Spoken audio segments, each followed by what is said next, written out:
I know Chris Houston happy. Chris Houston went from our school to he played for Arkansas. He played for Arkansas? Yeah. Came from LBJ? Yep. That's what's up. Couple of traders you all are. This nigga McGill, thank God he's a Oklahoma fan looking ass. Born and raised in Austin. Oh, ain't that some shit? Ooh, and Ohio State lost to Oregon? Ooh, that's good. Yeah, man, I don't know what the fuck they think they finna do in the SEC, bro. in the SEC, bro. You can't handle the Big 12, man. You ain't seen that? We ain't went. When the last time we went to a bowl game, man? I mean, they've been to the And had shitty I mean, bowl, well, like, the shitty one the though. Skitty bowl, the Skittles bowl and shit. Yeah, where the Rose Bowl at, man? Where the Rose Bowl at, I man? ain't been to the Rose Bowl since Vince Young, probably. Nigga. Yeah. I think we went when we played against Mark Ingram. Yeah. With who was that quarterback? Was it Shipley? Shipley, the receiver. Yeah, Shipley receiver. It was either Colt McCoy or the other dude. I think it was Colt McCoy. I don't think this last quarterback had any. Who was after Colt McCoy? What's his name? I don't know. I'm asking you, bitch. Fuck, I forgot his name. Colt McCoy, because I think Colt McCoy was already moved on, and it was the next dude that played against Mark Ingram. Like I said, I remember watching that game. My stepdad, nigga, that was like, bro, that shit was like 12 years ago. That shit, that shit was like eight, 9. Okay, that could have been Colt McCoy then. It had been Colt McCoy then. Yeah, he was on. Who was before Colt McCoy? Because I recognize that nigga too. Yeah, it was another dude that was pretty good. But he was already, yeah, I'm finna say he was already sitting on the bench in the NFL. Yeah. These niggas finna go to the SEC and get their whoop. But like, the thing. That even happens though, because Big 12, they said fuck that. They already added 4 teams to Oklahoma and Texas League. Oh, yeah. So they added shitty teams, BYU, I don't know why. They should have added SMU back, because SMU used to be part of the Big 12 back when it was the Big 8, the big, whatever Texas conference. They added BYU, Cincinnati, which is another trash-ass team. They go up and down way too much. You heard it here first. McGill City, Cincinnati, y'all trash. Fuck Ohio. And then I forgot the other 2 teams. They weren't like big names. Like hot, cold-ass fucking state. I fucking can't stand Ohio. I went to that bitch, bro. I be seeing snow and shit up Ohio. I went to that motherfucker, bro. These people don't even have fucking essential air conditioning, nigga. I went to that bitch and I was probably like, it was probably like 2000 when I went to that motherfucker. Somewhere around 9/11. I've been watching 9/11 shit all day. It was somewhere around 01 like that. Went up there, bro. These folks ain't have, you know what I'm saying? Because I assume they have improved some infrastructure. Yeah. But a lot of things be like they live in these big ass houses, you know what I'm saying? Like these 2-story houses that be divided into duplexes. Mm-hmm. Like a whole nother family live upstairs, and it ain't like necessarily like sectioned off. It's just a house. Yeah, it's just like a regular ass house. It's not like the first floor. Nah, it ain't like nah. It's just just a house, nigga. Yeah. Like one kitchen. Yeah. Like that's how I be. Like the apartment we was looking at. But for 2 stories? Yeah, like the one we looking at, like, well, yeah, basically the same, but the kitchen at least was in the middle, like on the first floor, you know what I'm saying? But this whole is like everything just kind of like. Yeah, and so, but it's like a bunch of older houses that was built decently, very decently, you know what I'm saying? So they ain't finna just demolish them hoes and shit like that. But that's what the thing was, and they just wasn't built with no central AC ducts or nothing like that. Got the window so there's got window units in that bitch if you rich enough to have one, and you just got one. Like, you know what I'm saying? Like, most motherfuckers just got one. Bro, I'm talking about we taking cold showers in that bitch, bro. Like, just can't wait to get back in the car. Like, can't wait to get back in that motherfucker car. Air actually circulates. Bro, man. And then folks being cheap and shit talking about let the windows down. Why? To circulate hot ass air, bro. Like, how does this place work, nigga? Like, man, like, Texas is crazy like that.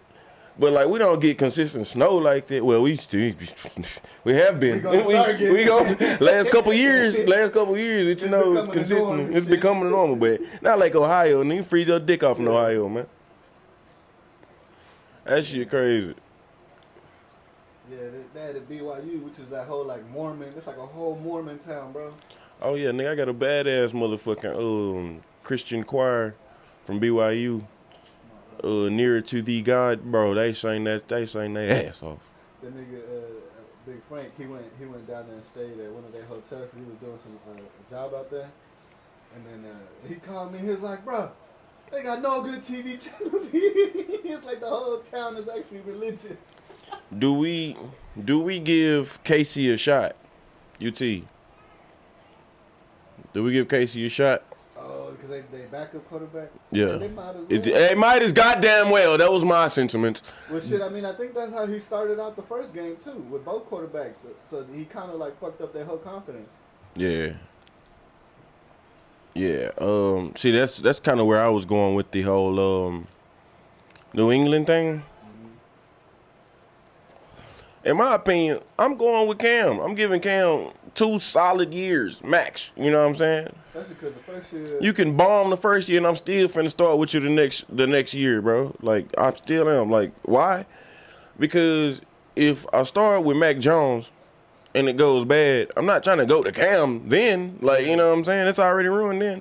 But if I start with Cam and it goes bad, and I think Mac is coming along, you know what I'm saying, in practice and shit like that.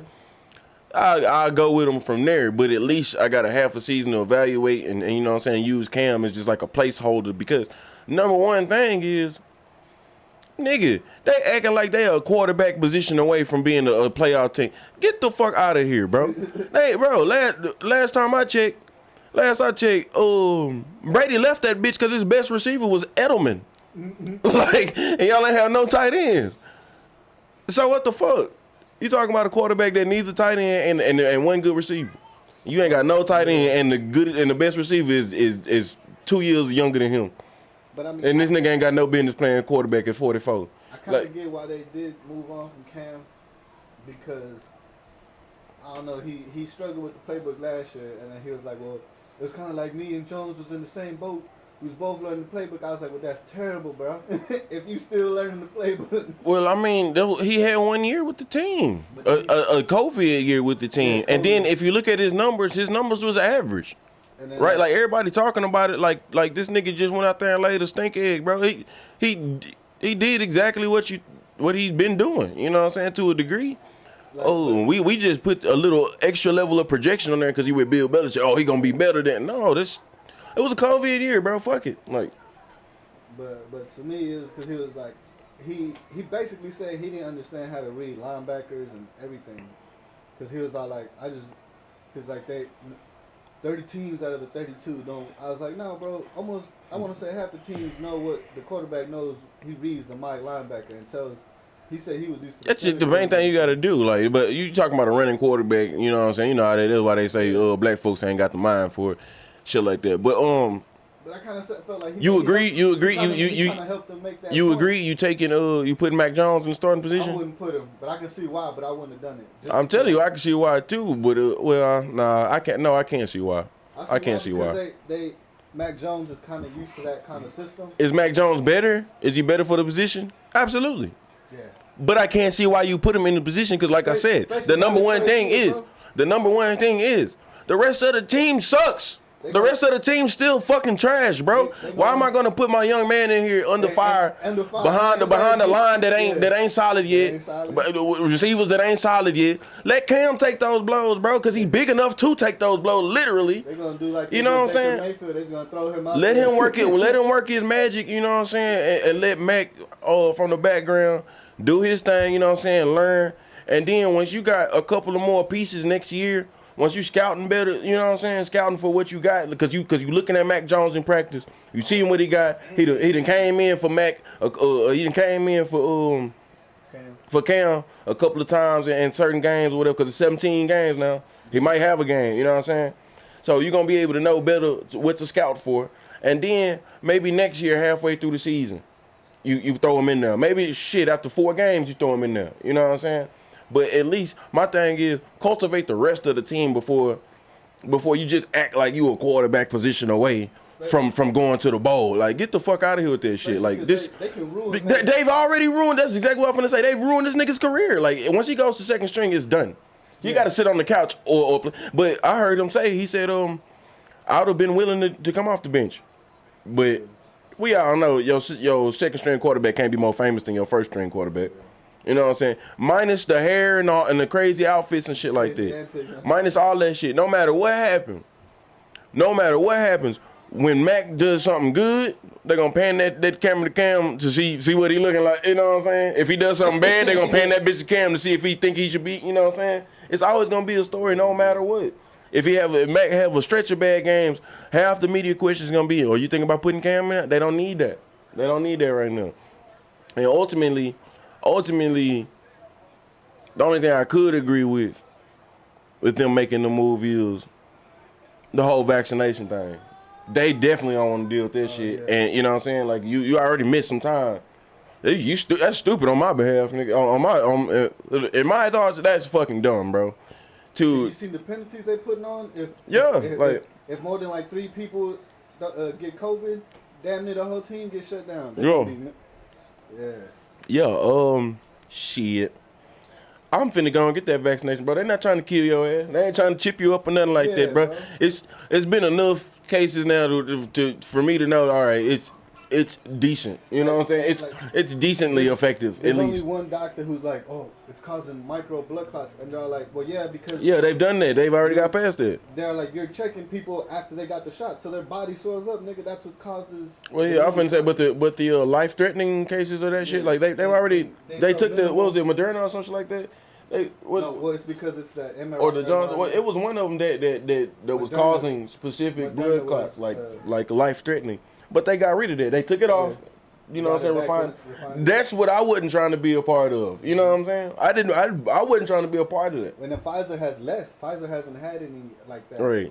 I'm saying, like, at this point now, there's been enough testing and enough going on to, like, bro, I'm not risking my multi-million-dollar career and the power that I have in my community, the power of my responsibility in my community. That's what Charles Barkley said. He's like, you guys got paid buttloads of money while people lost their jobs. And I'm not going to get the shot. They're not trying to kill you, bro. nigga. Fuck a shot, bro. Come on, man. You tripping, bro. Like, you tripping, bro. Like, millions of people got laid off. If they trying to hurt you, you'll know it immediately. You'll know it in the first day after the shot. You'll know that first goddamn day. And shit, nigga, I'll be all, okay, we got an interception. Okay. I forgot Arkansas was part of SEC. Oh, yeah. Yo, man, we don't want none of that. You too dumb trying to get a little taste of the early SEC. We don't want none of that smoke, man. We don't want none of that smoke. It's all. Yeah, at this point, I'm thinking about putting Casey in that bitch because I don't understand why we continue this course. I don't know how the fuck we would continue this course. Bro, we ain't been a winning team in a very, very, very, very, very, very, very long time, bro. It's just that UT just got so much clout behind them, bro. Yeah, they might as well be the Dallas goddamn Cowboys. They can lay a goose egg on. They might as well be the motherfucking Cowboys. They might as well be the goddamn Cowboys, bro. Oh, but I was gonna say you should watch on YouTube. There's an SEC channel from it's from that, I guess, from their actual network. Mm-hmm. They make called SEC Shorts. There's like UT. They welcome Oklahoma and UT into the SEC, and so they have to like walk in through a metal detector and they'll like leave all your wishbone plays and everything, something like that on the counter. And Oklahoma's like, oh, I'm good. I ain't got none of those. We took those out already. All right, come in. And then they scan them and pat them down. All right, you guys are good. And then UT comes in, they start getting all kinds of infractions, and then in the back you see the dude from A&M, he's the one making the alarm go off. Nice. And they got the dude from UT, he's like, do I got to strip down or something? Nice, somebody have to watch that. Because they told UT, they're like, leave your past expectations behind. And niggas brought in a championship trophy and shit, and they're like, nope, that has to stay. But they was clowning on UT so bad. They clowned on UT harder than they did Oklahoma. I was like, damn. And I was like, well, that's because they deserve it. The niggas been losing. Yeah, man, it's still 016. They in the red zone. Let's see if they can pound that bitch in, because they definitely got to get both of their touchdowns right now to get 14. They right, like in this quarter for sure. 11 minutes left. If a turnover happens here, or if they have to go for a field goal, my confidence for the rest of their season is lost completely. Run, boy. Run, Forrest. That boy ran his life off to get a yard, bro.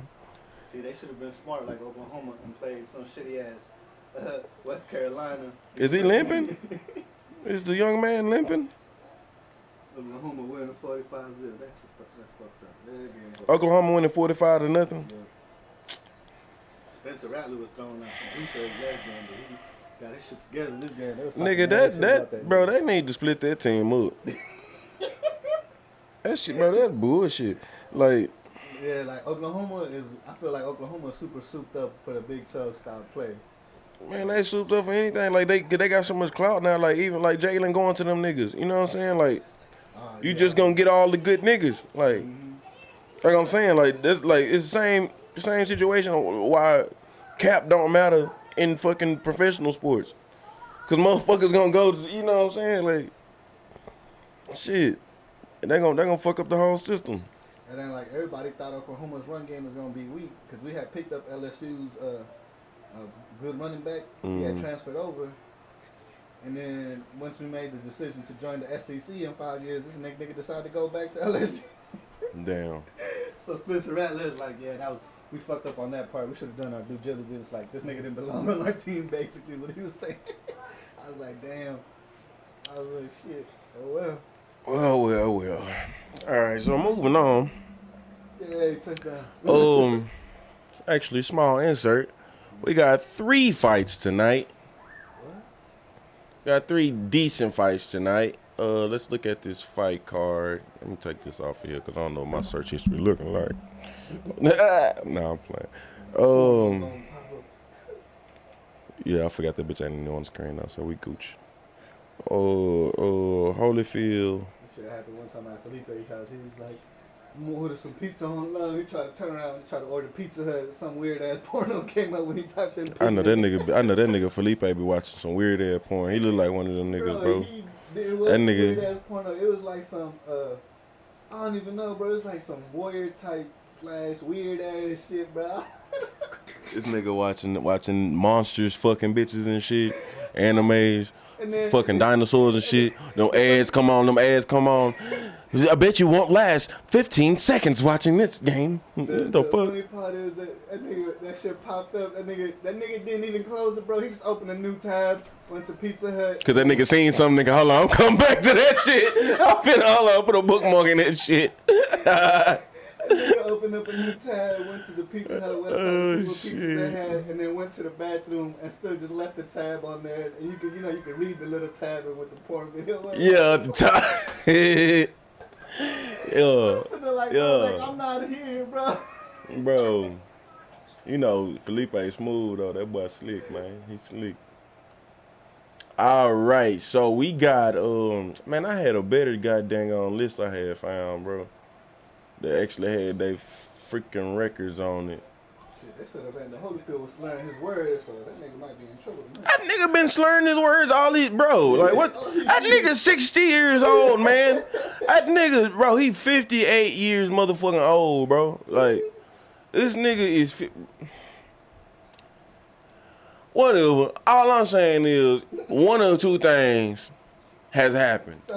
Either he really still got like enough technical skill and head movement to be boxing for somebody to sanction that shit and be like, okay, well, this is safe. He know what he doing. You know what I'm saying? Either that or this is just another Triller Presents, another bullshit ass, fake ass card, nigga. Rig it and they will come. It gotta be, bro. I don't believe that Vander Holyfield could be in that fucking ring, bro. But that's what I'm saying, bro. I think he can. I think. Not that I trust Triller.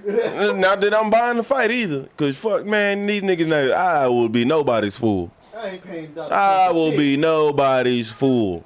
I ain't trying to put money in it. It's a must watch though. Donald Trump is that bitch. It's a must watch. Yeah. It's a must watch. Must watch, nigga. Bruh. It's a must. It's a must. I got to see. I really don't want to see this man on commentary, bro. I don't want to hear. Bro, are you kidding me? That was a bigly punch right there. Bro, are you? See, that's how small-minded you are, bro. That's how little you are, nigga. I guarantee you, Miguel, half of the shit he says is not going to have anything to do with the fight, bro. It's going to be pure entertainment, nigga. So it's gonna be some funny shit, bro. Like if Alan Holyfield was at the White House kissing my ass. That's what he said about. He gonna be bringing up some. Oh my god, dude, are you kidding me? This is bro. Mind you, this is live Trump for 2 hours. Don't nobody leave this nigga off the leash for that long. No, bro. I've witnessed thousands of fights live, nigga, and a bunch of things have been said. A bunch of fucking events. Nigga, there were motherfuckers about Russell Westbrook. Yeah. Russell Westbrook is playing out of his cotton-picking mind. And that was a dude in his right mind. Imagine these commentators be getting drunk and shit. They be talking mad shit when they... Nah, they don't be getting drunk. Nigga, please, bro. You paying me... That old dude do. The old dude who probably got tenure and can't get fired. My black ass will not be drinking, nigga. You crazy. Why you crazy, move? You don't be drinking. Nigga, please. Drinking some water. Keep me unparched, boy. Yeah, man.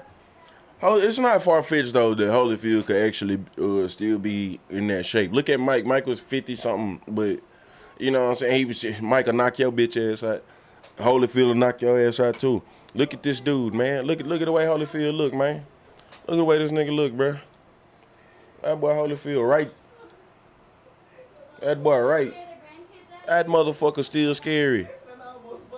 That motherfucker still scary, man. Vitor Belfort, he got hands, but I wouldn't just call him no technical like Vitor Belfort like Anderson Silva. It's not like Anderson Silva. Like Anderson Silva put the work on that boy. You know what I'm saying? Put pause on that boy. He not no technical guy like that. Like where he can just because he brawled. No, Anderson Silva fought Oh no, he do fight though. Yeah, he do. I'm tripping. This nigga sidetracking me and shit, trying to get to one subject at a time. God damn it, we talking about one motherfucker. This nigga here, Holyfield. Can he not keep it up? At 60. No, I don't mean that. Pause. Yeah, I was gonna say it. Miguel says no. Miguel says no. Miguel think, matter of fact, Miguel think he can whoop Holyfield ass. Bro, look at this dude, man. God damn. Bro, look at this dude, man. Are you seeing this? Yeah, I see that nigga. Bro, this is 58. This is what 58 looks like, bro. That's better than me at 25, nigga. That's not 58 right there. That's not 58. Not 58. That boy looks. That boy inflated, boy. That nigga pumped. But I mean, dude still looks righteous. He look like his body look better than Tyson's to me. Oh yeah. His body look better than Tyson to me. His body look way better than Tyson. Yeah, So I mean, what niggas talking about, bro? Like, and he's still a way better, like a more technical. Tyson is technical, but like I told you, Tyson's technicality is checkers, not chess. Yeah. It doesn't change necessarily. It's just effective because you can't change it. Yeah. You see what I'm saying? When I go through with my bop, it's coming like that. You know what I'm saying? My sequence, my song is gonna be the same song. I got 5, 6, 7, 8 songs, and you can't interrupt now one of them hoes. You know what I'm saying? They say that immovable object mix or whatever the fuck. That's that nigga Tyson, because you ain't stopping that nigga's train. That nigga's whole rhythm is just gonna keep bulldozing. Exactly. And see, you don't want to look at his eyes. See, you don't want to look at his eyes. His head can't punch you. You want to look right here. You want to look right here at his collarbone, his shoulders. You want to look at his shoulders. All right. So I think it looks better than Tyson physically, but technically in his head, he can change on the dime. He's a calculator. He's a calculator, and he's not calculating where to put one of these 5 songs. He can piece together a new song right there in the ring. You know what I'm saying? Like he can find you. And I'm willing to bet Vitor Belfort's boxing skills are very, very dusty. Are very, very dusty. I bet you there'll be a lot of ways he can get his ass caught by a 60-year-old motherfucking Holyfield. Wasn't he more of a wrestler anyways? But he just had hands. He didn't have hands. He brawled. He brawled. Just because you brawl don't mean you have hands. Don't mean you can box. You know what I'm saying? I can tell you. Somebody's posted about Forrest Griffin the other day. Forrest Griffin done been through some brawls, nigga. Like back in that day, bro. dudes would like they were so well rounded that they would just battle like gladiators, just bloody, just boom, like just. But just because they were willing to stand up and nobody was gonna take it to the ground and chuck, because they were such men, they wanted to see somebody drop. I don't just say you got hands, nigga.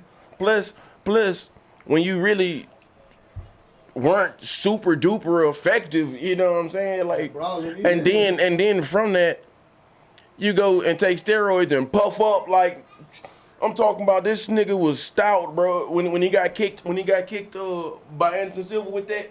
He was on steroids then, bro. Yeah, bro, that nigga was puff. That boy was a power puff, boy. That's how you. I'm telling you, bro, that nigga, I'm talking about veins everywhere. Bro, because this shit don't fucking matter, bro. That shit don't fucking matter at all, my nigga. You think Anderson Silva didn't know you could punch him out and win before steroid? Like, that didn't make a fuck. Like, he wasn't gonna touch that nigga. Conor McGregor thought he was gonna knock Floyd little ass out. What happened? Couldn't catch that nigga. If Floyd stand there and it's like this, and Conor take a strike at him, Floyd will fly through the wall. Floyd is gone, and Conor my size, bro. You know what I'm saying? Like, Conor not huge at all. He's just strong, you know what I'm saying? You know he got them things. You know how to punch them all, you know what I mean? You know how to whip them bitches. Floyd is gone. But he couldn't catch that nigga like that. And by the time he could, or anytime he did catch him, he rolling with them hoes. And by the time he did 3, 4, 5, 6 rounds in, them hoes they've lost their effectiveness now. It's gone now. So it's easier for Floyd to just take it man. So if this man right here can still fucking move his head, he might have. Vitor doesn't stand a chance. The dude's 60 years old, you know what I'm saying? But like, man, come on. I don't want him to get hurt, bro. What if he get caught with That's what I'm saying. Like I said, the part 2 of it is the part 2 either like part 1, either he's fit and he's really in shape enough to do this shit, which I don't find far-fetched. Or 2, this is just another Triller fix, and you know what I'm saying? Hey, don't touch. Because I mean the Roy Jones and Mike Tyson fight. You could tell that either Mike couldn't reach his head and he just wasn't gonna try to. He was just gonna score down low, or they had an agreement, man. I'm not gonna knock you the fuck out. I think Mike don't want to knock anybody out like that no more. Maybe, but that's not what Mike was talking on the way up to the fight. But you know, that's not my gladiator is back released again and all that shit there. You know what I'm saying? He gotta talk that shit about. Because he even said it before mentally. I'm saying even if he wanted to, where could he have? Where could he have hit him that whole fight in his fucking face? Roy was being super duper careful, nigga. I'm talking about to the point to where he was jabbing like this, bro, where his head was out, like he dodged it, and it was very, very scary to start off with, because this nigga would, you know what I'm saying? He kept his head out of the fucking way. Especially every time. Roy Jones being knocked out the way he got knocked out by Roy Jones been knocked out a few times, bro. That nigga ain't scared of being knocked out. Nah. That nigga got knocked out a bunch of times, bro. But he only been knocked out by the same dude, by Tony. Bro, that nigga, Roy Jones kept fighting for a long time, bro. Way past the time he should have been fighting, bro. He got knocked out by some nobody niggas, bro. The white dude, he got knocked out by 2 nobodies. The white dude, or at least knocked down. And then somebody else on the other side of the world. Yeah, he got. Yeah, bro. Like he fought but he fought past his prime. So what do you expect? It's boxing, bro. Like, it's unrealistic. Like, Floyd's career is very unrealistic. You know what I'm saying? In boxing, you're gonna lose, bro. Like, you're gonna lose. You're not supposed to not lose in boxing. Like, it's just, you know what I'm saying? Like, it's just not feasible. You're gonna meet somebody, or else you just facing niggas who you shouldn't be facing at a certain point. You know what I mean? You want to be reaching dudes that have your same intellect. But moving on, fight 2 that I want to talk about before Anderson Silva. David Hay coming back, boy. Light-skinned nigga with the braids, bro. David Haymaker Hay, nigga. Oh, him, yeah. Fuck you mean, bro? The Brit UK nigga, bro. Yeah. So he fighting this Fournier guy. I don't know who this dude is, but he's 9-0. 9 knockouts. I heard it for you. 9 knockouts, 9-0. And you know who the Haymaker is. Well, you know now who the Haymaker is. He's knockout or a Haymaker for a reason, right? I played with him before. Super technical, and I weighed in on everything that he had to say Deontay Wilder versus Fury fights. Which, obviously, just like the rest of the boxing aficionados, Fury was his favorite, and then don't understand how Deontay Wilder could even think he has a chance. Like that's you know what I'm saying. Like he's a lot more respectful about shit. But yeah, dude, David Haye is one of them dudes I went to on Fight Night a lot. Cause that boy had power, he had everything. He was so balanced. He was so like, yeah. This guy is extremely. I found him out on the Fight Night games, and when I finna say I've seen that nigga. I saw that nigga fight before, probably like a highlight or a rerun or some shit. And then on this game, and then later on in years, heard a nigga talk. I'm like, oh, you from the UK? Yeah. I thought that nigga was a. Shit. Yeah, nah, he got the UK. Yeah, that. When you show, when I saw we recruiting this nigga. We recruiting this nigga. He on the team. Shit, look at this nigga. Hell, Tyrese who? Light skinned nigga winning. Like shit. We trade that nigga. Right now, yeah, shit, man. We gotta put him on the black team. I ain't even light skinned nigga, but shit, we put him on the black team. Yeah, so he fighting somebody that's 9-0, and I can't remember the age gap. What is the age gap? I don't think it was. It wasn't as big as Vitor. Well, I mean Vitor is not a spring chicken. I'm not a spring chicken, bro. I had this fight card yesterday. Hold on, man.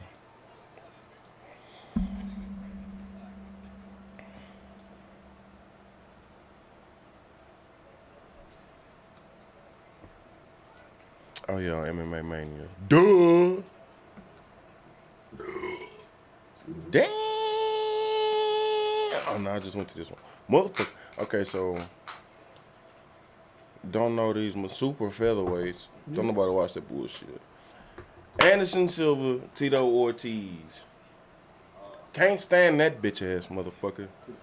Man, that nigga weak as a motherfucker. You remember he had the Ultimate Fighter? He had the Ultimate Fighter against Chuck Liddell. I want to say this bitch too. Oh, he got his ass whooped by everybody because that nigga trash, bro. I remember in that Ultimate Fighter, bro. In that Ultimate Fighter, he bitched out one of his fighters because they tapped to strikes, and immediately they panned to the very fight where Tito Ortiz did the same thing. He was all up against the cage, dude standing on top, bop, bop, bop, bop, bop. That boy, tap. That boy tapping, nigga. You can tap to strike. Yeah, you can tap on it, bro. It's combat, nigga. You can tap whenever the fuck you want to. You ain't even got to be touching. Hey, man, I'm done with this shit. Ain't nobody got to throw in no towel. Like, even in boxing, nigga, you say he's done. Like, can't nobody force you to fight, nigga. Then this ain't no third world country. I'm about to force your ass to fight. Yeah, how you gonna shit on somebody when you did this? I can't stand it. I don't fucks with no damn Tito, man. And he ain't never had no hands, bro. He's strong. Don't get it twisted. He's strong, the motherfucker. The Beach Boy or something like that. I remember he had that blonde hair with his bitch ass. Yo, the Huntington Beach bad boy. Ain't nothing bad about that nigga. Said he dated a porn star. Yeah, I mean, shit. I ain't dating no porn star. I mean, shit, nigga, man, please, you got me fucked up. Nigga, if I come across that bitch, I'm trying to smash. Yeah. But I'm not finna be called dead this bitch. Man, you got me fucked up, bro. I got families and shit. Nigga, like, ain't nobody ever finna see me. Because it's coming over. I ain't man, your wife. Nigga, get the fuck out my house. Like, but see, that's the thing. That's the... If that was the normal, that'd be cool. That's not gonna be the normal. Everybody gonna know and be off in silence and just be saying what they want to say without you know. I saw the video where she was stuck in that one dick. Yeah, my auntie be rolling in the grave and shit, bro. Like hell no, man. Fuck all that shit. I can't be called dead. Respect to anybody doing it, but you know, you get your money. But you're not wifey material, and that's not negotiable. Some niggas most niggas can't handle that type of woman. That shit is not negotiable. You are not wifey material if that's what you trying to do. How am I gonna explain to my son his mom? like my nigga Ryan Davis say, bitch, just cause you got all these motherfucking followers, that don't mean you have fans. Yeah. I have a problem. You are naked. I needs to see that shit. I'm gonna follow you so I can see more of that shit. Period. I'm not your fan. You don't have any talent at all whatsoever, unless you specifically got in the gym and sculpted your body to be like this, you know what I'm saying, without no surgery and no extra products and shit like that. I give you talent that way. Other than that, though, I'm still not your fan. Like, I just want to see that ass again. Post another one with some more of them tight yoga pants and shit like that. Totally agree with that sentiment. You must, because these bitches are not talented. Anyway, moving on. And if they was talented, they would have focused on that instead of. Yeah, but you know, as we talk about, very often women don't have to cultivate any of their talents or any of their skills because they do a fraction of the work and somebody's gonna take their ass. Or they could do none of the work and somebody's gonna take that ass. You know what I'm saying? Yeah, so they're handicapped in that way in there. The more beautiful you are, the more susceptible you are to having a skewed view on life. Because you are lied to every day. Every day. I mean, and it might be the motherfucker that's been next to you for years. And you've been believing him for years. It might be something so stupid that he done lied about for years that you still believe to this day. Like you still use that purple eyeliner or that lip liner or them extra long motherfucking eyelashes or bro. Like Women be taking cues from other women. Just like niggas be taking cues from other niggas. Like, I can't do this because this nigga gonna think I'm lame. Nigga, do you? I'm sorry. I'm sorry. Are you courting this man? Like, are you courting this man? You're supposed to be courting bitches. You Excuse me? Worried about another man. You worried about this nigga's opinion, bro? You be worried about the bitch's opinion, not the nigga's opinion. Fuck. I'm sorry. I don't understand. I'm sorry. You know, Get some pussy, not but trying to get on no the flip side, women do the same thing, and it's likely because we play this whole hard to get game with both. We try to play Both sides cool. play that, yeah. We try to play cool. You know what I'm saying? And they fucking they try to play hard to get. You know how that shit go, bro. Can't just tell them you like them. You gotta fucking do all the opposite shit. You know, man, you know too well, bro. Yeah, you know too well. Cause them hoes be skipping off your ass like a motherfucker. I'm the one doing shit backwards, nigga. Cause they be skipping off your ass like a motherfucker, bro. That shit wild, bro. I be like, damn, bro, you gonna do me go like that, bro? You're a good man, bro. You gotta take care of you I'm a and good your man, kids bro. and ain't even his. That's the only dude I'll be like, man, well, Miguel, I guess you 60 now. Samir is of age now. I'll let you go ahead and get her. I know you a good dude. She'll be waiting on you, nigga. She fucking 3.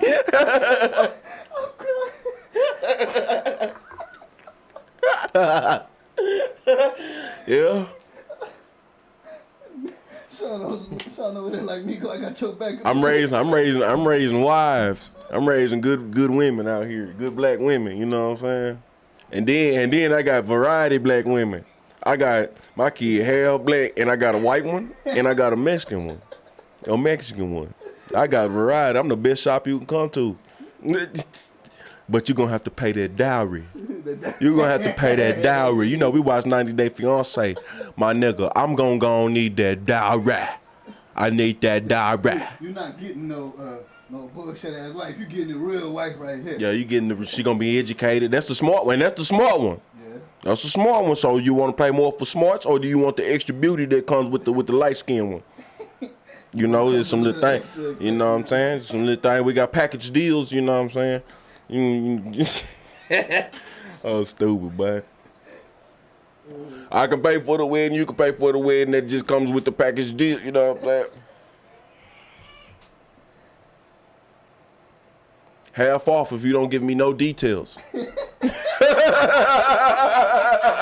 Half off if you never speak of any details to nobody.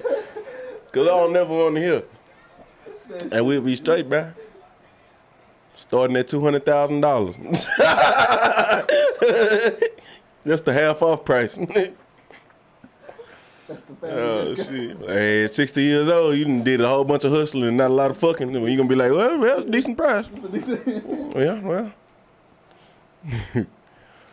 Moving on. Michael K.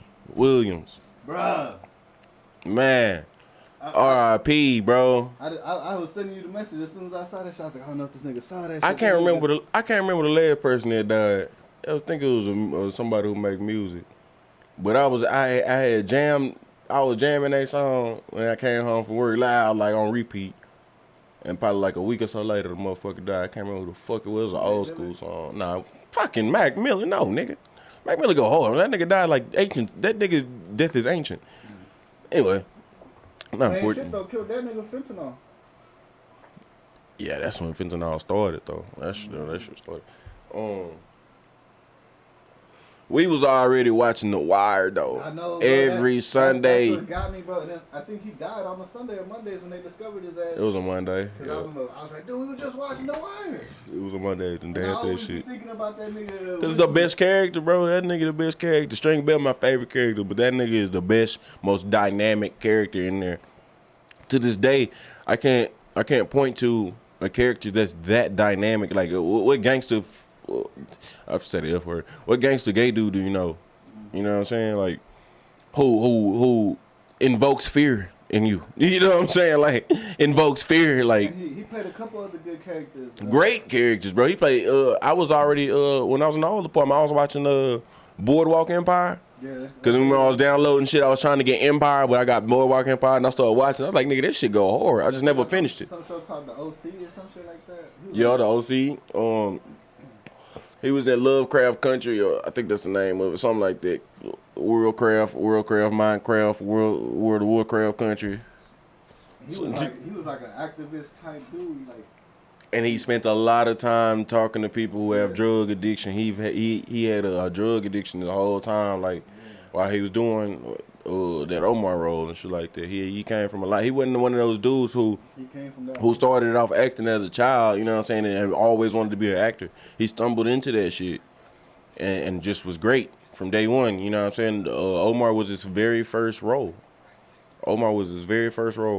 And he fucking nailed it. That shit hit me when I saw the message. I couldn't believe it. I was like, nah.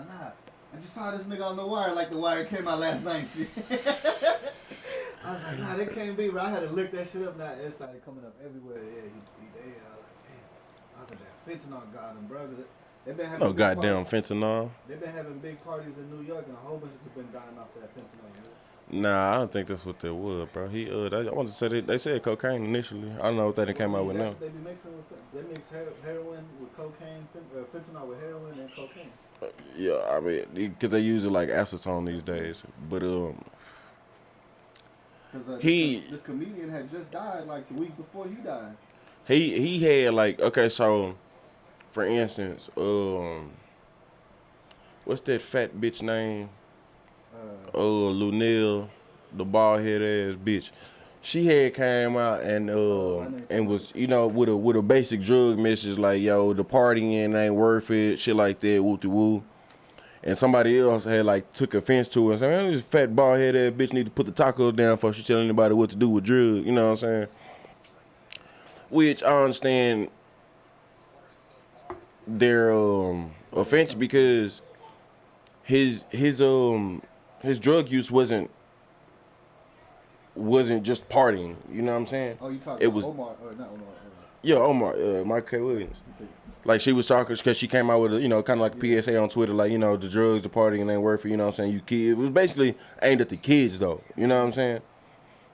But if you know what his struggle was, you know it wasn't just a one-off or just a party type thing.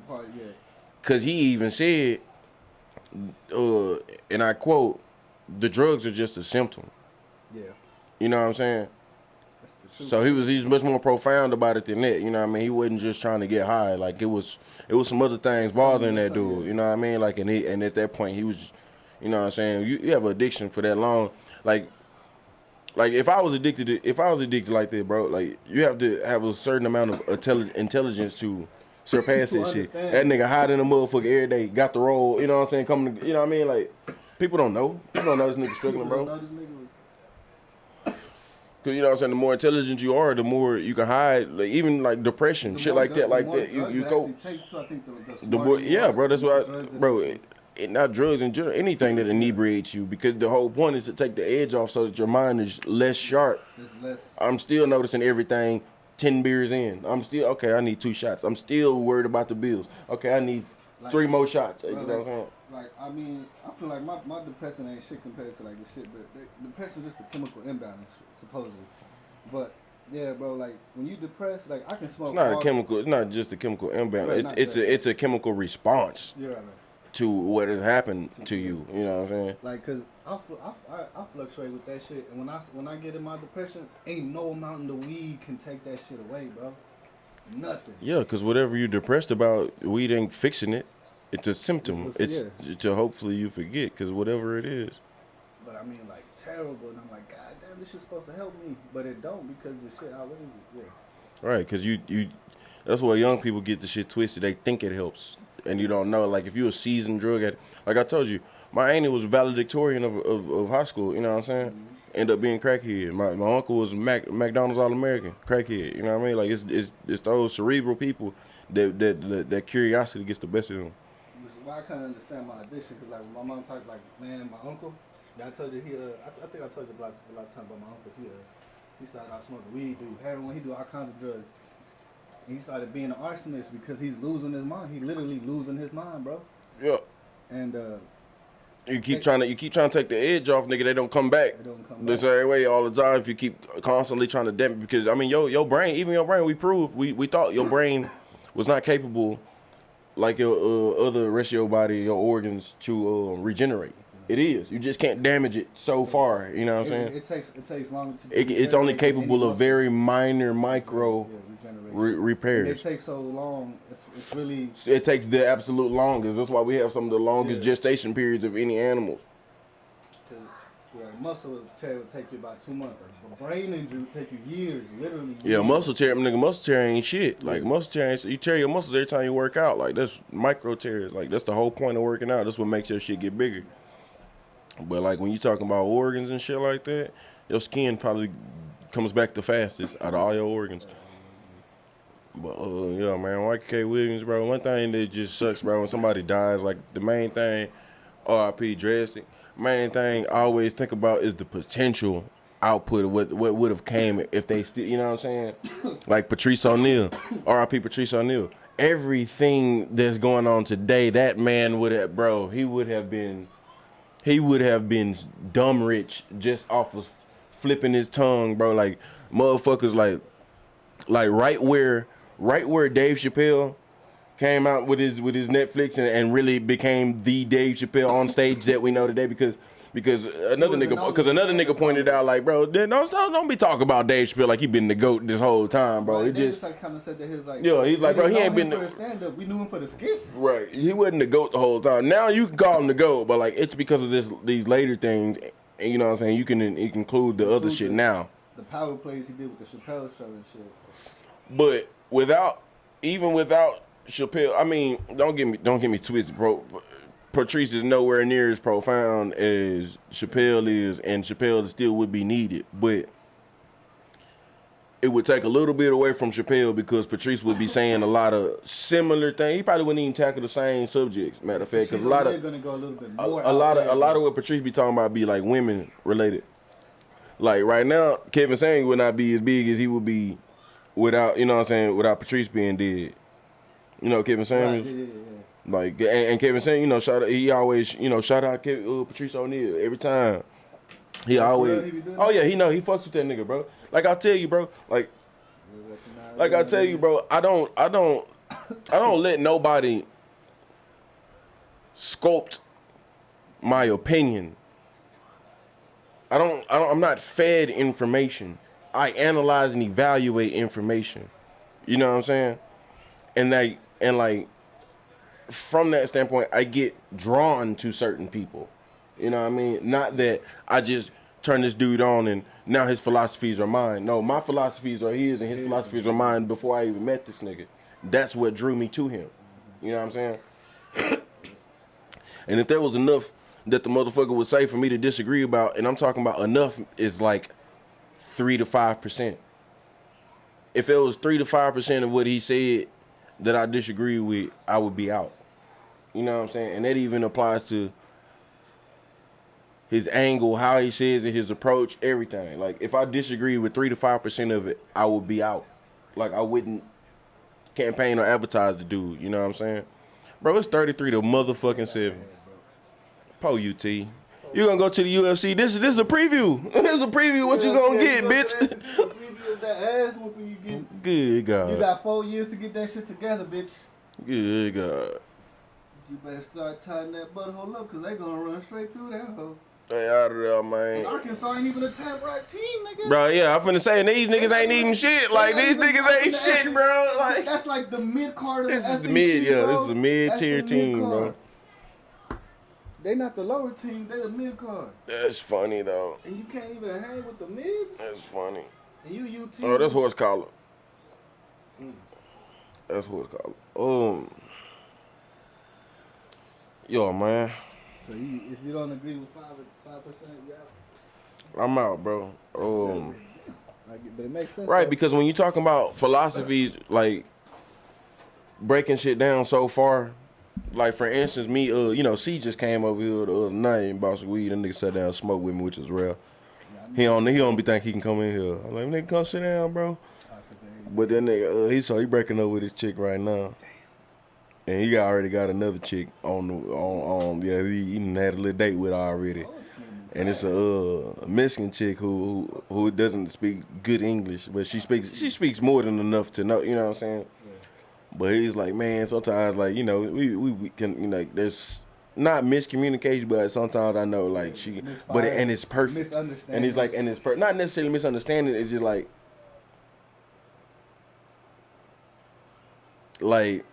if you barely understand English and I'm like, go to the store and buy this, but don't get this brand because this brand be too high, blah, blah, blah, blah, blah, blah, blah. All you got was go to the store and get the cheese. You know what I'm saying? Right. So I'm like, that makes it better. And then they kept asking me, like, why do you keep saying that? Why does that make it better? I'm like, bro, because you can't delve into, like, we're friends. Everybody likes each other because of the main points that they agree on. If we can't, like, me and you can sit here and argue no matter how much we like each other, see? Because we wield the English language enough to fucking sit here and have a whole debate on whether this word is applicable to this person or not, or is this word, you know what I'm saying? Well, you calling him the GOAT, or nah, man, he best top 5, he top 3. Well, if you take away all the people from here, we know the language enough to start getting into shit that doesn't, I won't say doesn't need to be gotten into, but like as far as a relationship goes, there's less to nitpick. There's less material to nitpick. You know what I'm saying? So that's what makes it better. Well, there's less to nitpick, but it doesn't mean that it's not going to build up. Right, but there's nothing to build up because is Tom Brady a good quarterback or not? Yes, we agree. Okay, boom. It only builds up if I'm like, this nigga is the best quarterback. He better than your favorite quarterback. He better than. It's you see what I'm saying? Nothing's to build up if there's no material to build up from. Like that's less communication is better. If since she knows less, you can just be like, look, it's good, right? Good. Like we don't. It doesn't have to be like like when you be with her, you be like, oh, like why's it got to be a problem? Same thing applies like when you talking about the game and your girl. You either tell her everything or you tell her nothing. So that's along the lines of telling her nothing. You know what I'm saying? Like, just what she needs to know to function. That's it, right? That's what she understands. She only understands enough to function. So it doesn't matter what you tell her. She only understands enough to function. So there's no qualms. There's nothing to nitpick about. You know what I mean? Plus, she already, women like that, like niggas be saying, get you an Asian chick. They already got their third wheel mentality, that second-hand mentality. You know what I mean? So you get to elevate them up from that, like, instead of fighting them down to something similar to that, like it's kind of like getting a younger girl, even if she might be older, because it's very similar. Get to not mold them, but like help them understand. Well, yeah, you kind of mold them, you help them. Not even these days though, because by the time they fucking 16, 17, like they already grown. You can't tell, you know what I mean? Like, so that's the way we've cultivated them here in America, that type of shit. But it'd be like so like if I disagree with 3 to 5%. It's so deep that that 3 to 5% that I disagree with, somebody else could interpret it and take it so much further the other direction or anywhere else, because we're talking about not the top layer. We're like 8 layers deep, and this is the part I disagree with. If you just hear this part and instead of the 7 other layers, you could take it any type of way, like with these fucking other layers of material that could, you know what I'm saying?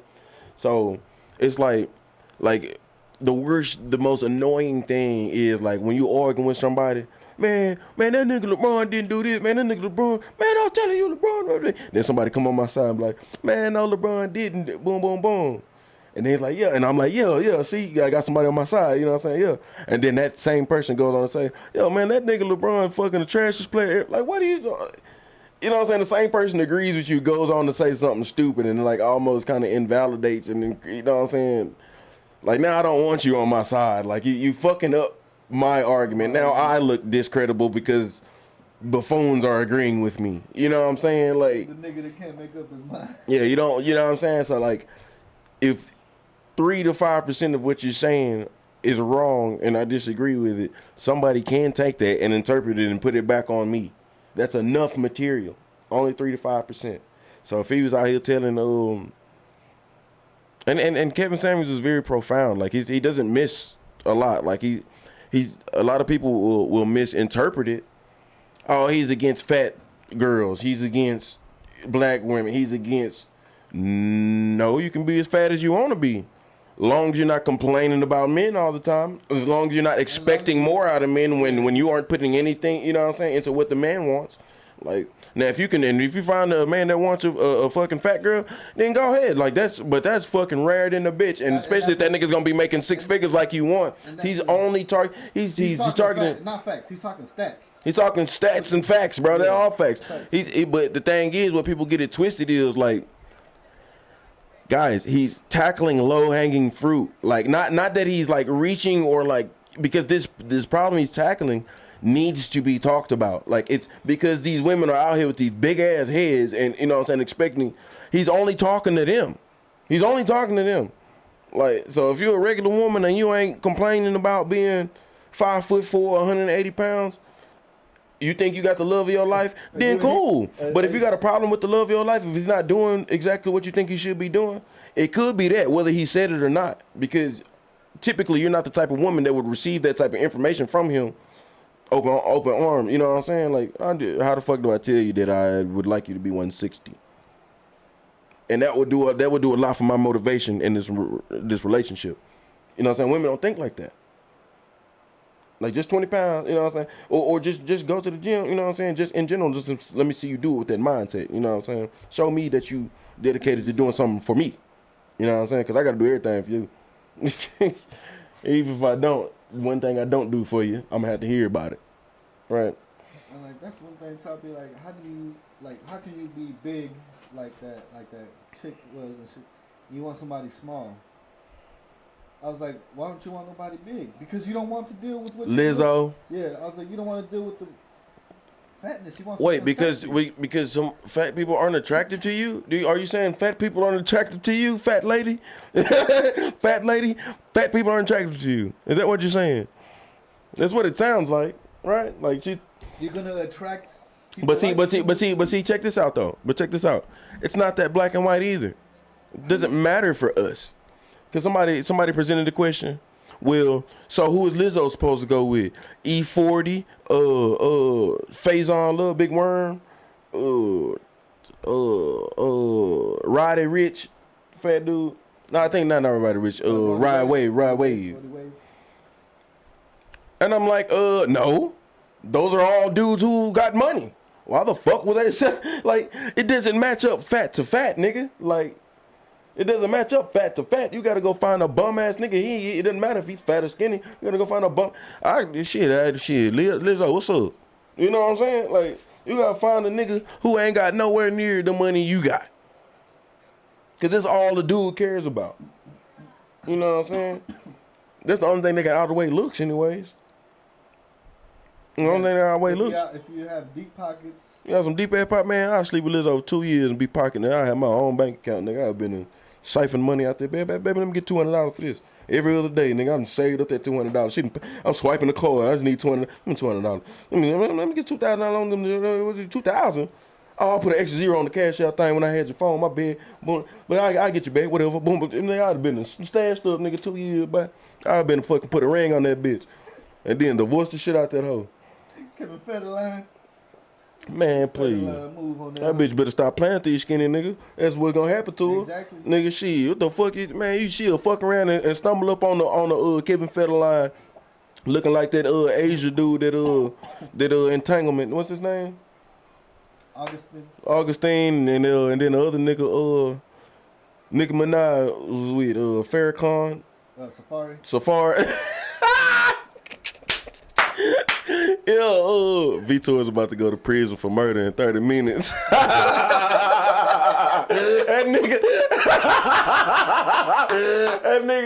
that nigga Ricky been on my ass about that shit. Damn.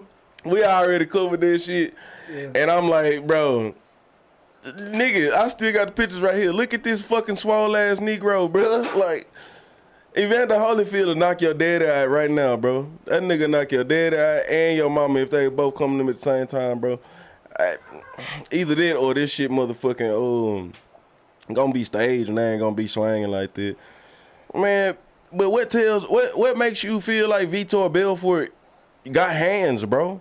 Just cause he throw hands in MMA and get his ass knocked out all the time don't mean he got hands, bro. That nigga be getting his ass knocked the fuck out, bro. Like, that nigga's on the cover of UFC, roided up, nigga, getting kicked in the fucking face by Anderson Silva. What the fuck does this nigga have on his feet, my nigga? That's what I'm saying. Holyfield finna be in that hole. I just need to know his head still move. I just need to know Holyfield's head still move, bro. I know it still move, Miguel, but you gotta have that, that nigga say, of course it still move. You know what I'm saying? You still got to have that pop with it. You still, like I said, he's still gonna be able to out chess game this nigga, bro. He's still gonna be able to. You know when you do this shit, he gonna give himself a good cushion with his old ass. And then in MMA, bro, he's on TRT right now. You know, look up Vitor and Wanderlei.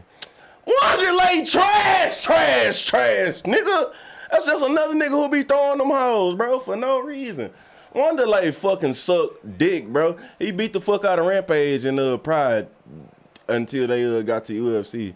But Rampage also fucking trash. Like, bro, it was a bunch of brawling ass niggas until John Jones got there and started whooping all their ass. Shit. Vitor took steroids and was still trash. You know what I'm saying? I need to put this bitch on. I got my baseball game on, man. What was my last little topic, bro? I was gonna talk about Tom Brady. Fuck Tom Brady though, man. We already know what the deal is, bro. He the goddamn go. I'm tired of that nigga. Wonderland 1999. I know what fight you talking about. I can't tell you what happened, but I know exactly what fight you talking about. That nigga the bad. They were back when they were fighting in squared rings and shit. They wasn't even fighting in no cages. they was out. That's when that shit was nasty, bro. I think that shit was like Spike TV or hell before Spike TV, bro. That shit was nasty. Prime Wanderlei got knocked out by Vitor.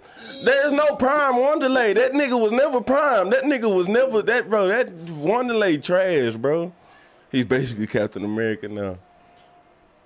Bro, 62-0. That's why I don't watch college. Bro, that's why I don't watch that dumbass shit, bro. These niggas trash. Wanderlei got knocked out by Prime Vitor. Prime Wanderlei got knocked out by Vitor. And then went on like 24 fight streak. Fighting against them trash ass niggas. I don't even want to watch this fight. You got to. We done been talking too much now. You got to, bro. You got to watch that bitch now. We got to see what happened. We got to see what's happening. But it's not just that fight, bro. David Haye, fighting too, bro. David Haye was a cold ass fighter too, heavyweight division. All right, bro, but that's what's gonna make it more interesting. If I wanted to watch a 58-year-old get beat up, I would just go to the bingo hall. Go see that bitch when I'm there. I'm be yelling bingo all the time. I ain't got no bingo. Somebody put that wood. But David Haye fighting somebody who's 9-0, Fournier, 9-0, who's got 9 knockouts, big heavy brawler dude that's quite a bit younger than him. But David Haye a monster though. Yeah, Joe Fournier, 38 years old. A businessman. How the fuck is a business? What? How the fuck is what? Who's a businessman? The dude David Hay fighting. Uh, But yeah, that should be an interesting fight, and that's the third to the last fight, and then the co-main is Anderson Silva fighting punk ass Tito Ortiz. Tito got knocked out by Anderson Silva. Oh, he already got knocked out? Yeah. Fucking trash ass nigga. what? Fucking trash. Oh, Bro, Tito fucking trash, bro. I fucking hated that nigga. I did too. Like, he had this big ass peanut looking ass head too. Bro, big peanut, Huntington Beach head ass, boy. Ugly, and then gon' fucking dye that shit blonde, bro. I fucking couldn't stand. Like once that tap the strikes thing happened, once he got on this Ultimate Fighter for tapping the strikes, bro, and then they showed the video of that nigga tapping the strikes. I like how disrespectful they was by Fucking pussy, bro. The show even like, look at this hypocritical. Fucking pussy. The bigger the head, the bigger the bigger the target.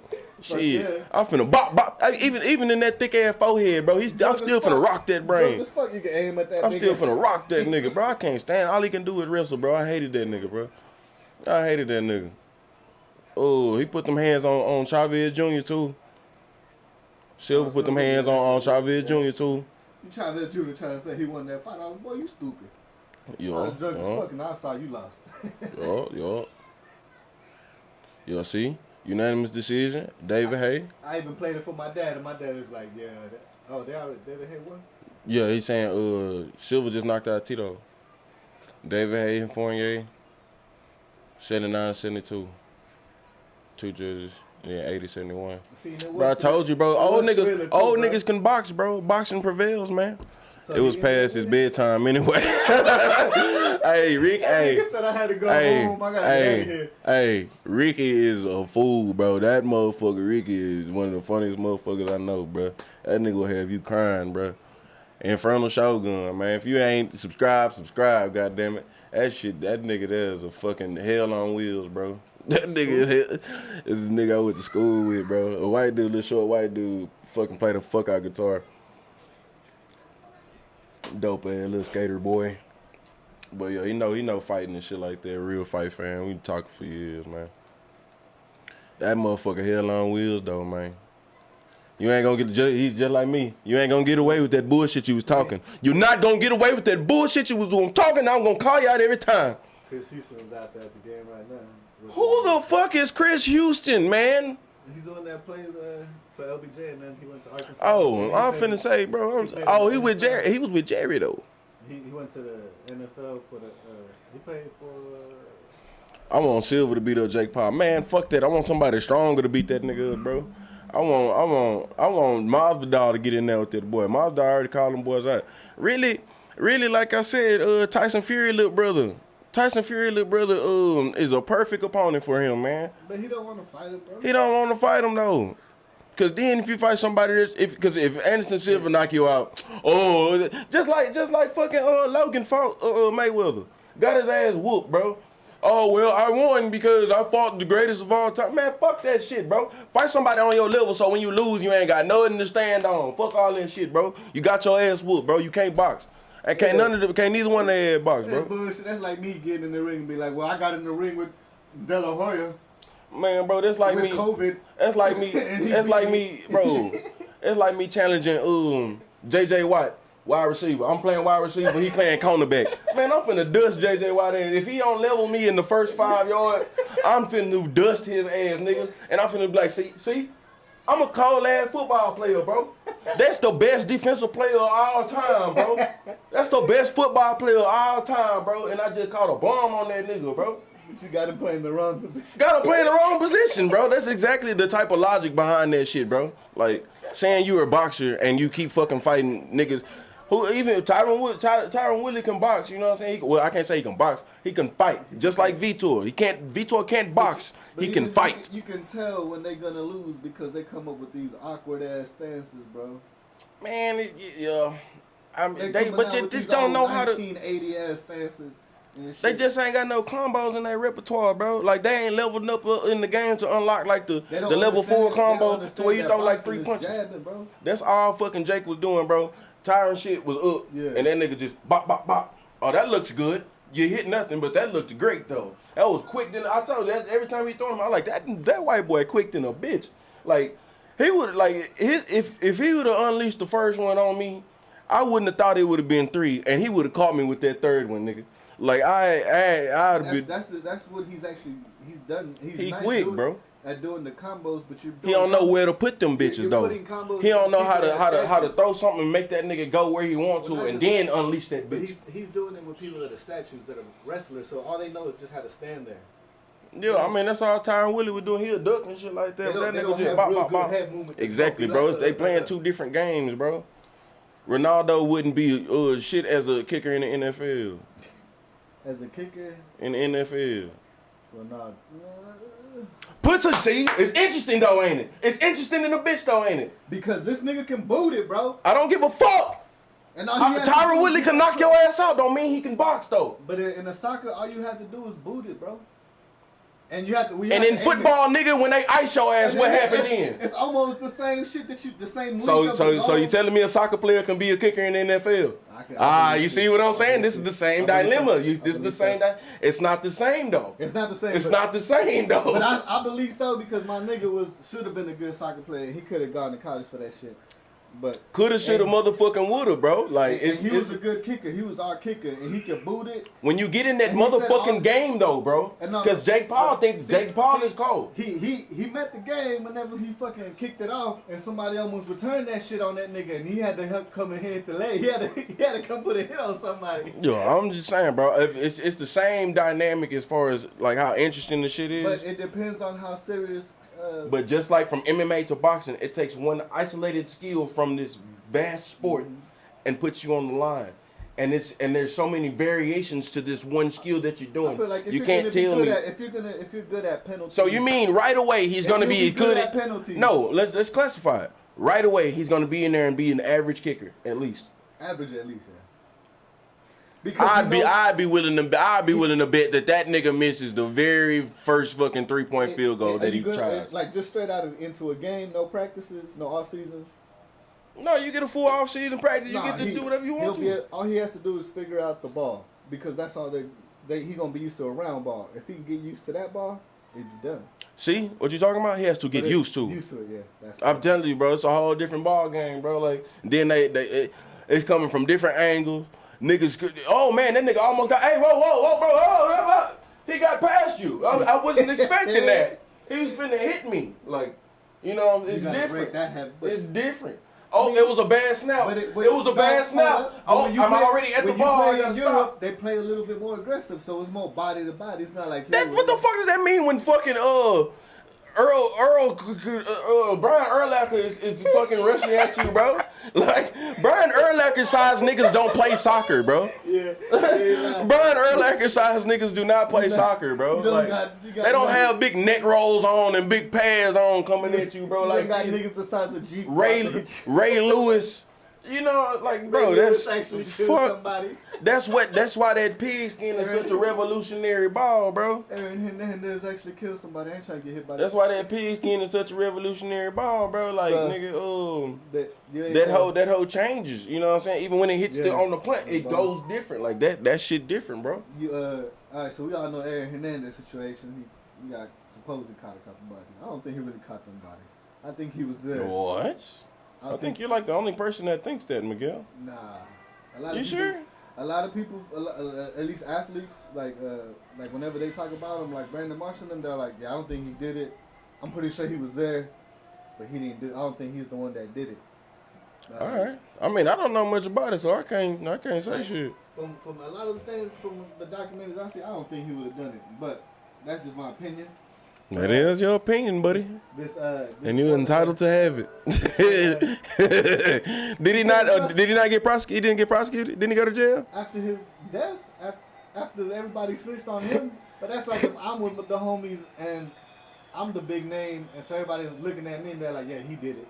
I'm like, nigga, I know you. Like they say he did it after he died. After he died, they say he did it. After he died, he was about to get cleared, which is why it's so crazy that he committed suicide. He was about to get cleared for his murder. Yeah, that is pretty sketchy, man. I ain't gonna. Like I said, I don't know shit about that shit, bro. He was close to getting his shit overturned. Like, it was crazy. I can't even goddamn go in on you. But all right, man. Let me take a leak for this whole fight, bro. This whole from the fight, man. My whole thing was that there was a meme from a defensive player. He was like, that one time I hit Aaron Hernandez, and I was like, yeah, boy. He was like, I'll kill you. He was like, and I didn't know he meant it. Yeah. I seen it. You showed me this shit. That shit funny in the motherfucker. They find out this nigga got 2 bodies, supposedly, allegedly. DJ in the house. Look at this. Number 40, what is 7? Make America great. When was we ever great, bro? We've been doing fucked up shit for years. Hey, boy, DJ. Him and his drug dealer son, while he be trying to talk about Joe. Oh, that nigga, no, bro, that nigga 45, bro. I was like, what you talking about, 47? The president, I know. Yeah, that nigga 45. Hold on, nigga, you got me questioning this shit. Yeah, he is 45, yeah. Cause they trying to. Why did you say 47? I don't know, bro. I'm tripping. I just said the number. You suck as a Mexican and an American. I'm like 47. Like that shit went in my ear. I'm like, cause we on sports. I'm like 47, number 47. What the fuck is he talking about? Did he mean the 47th president that we never had yet? Yeah, he did. This nigga is, bro, Miguel, you be saying some of the craziest shit, bro. Sometimes like, I don't be, man, I don't bro. be stopping before I I can't podcast with you, bro. You trash, nigga. This nigga say 47. You just pulled a number out your ass, huh? You just pulled a number out your ass. That nigga say DJ. I hear, yeah, that boy 47. And you try to be cool. You try to be cool and say 47. Just stick to the POTUS or some shit like that or the president, bro. That boy say 47, man. Only reason I know he 40, bro.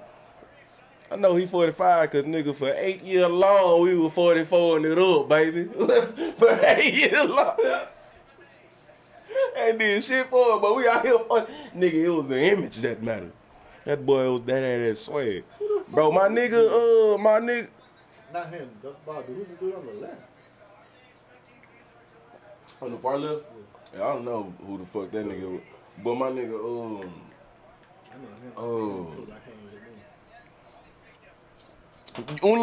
Unier Dos Santos. Yeah. Junior Dos Santos had the best hands in the heavyweight division for the longest time, bro. Like, I mean, now we in the freakish age of like fucking Francis Ngannou. Now, like, you don't even technicalities out the window when you slinging sledgehammers, nigga. So, but Junior Dos Santos used to defend takedowns with uppercuts effectively, nigga. Effectively, nigga. Bop bop, quick than a bitch. Damn, 58 and 44. Vander Holyfield, 58. Vitor, 44. 6'2.5", 5'11", 225, 206. 74, 72. We got 20 on this nigga, bro. Like I'm saying, though.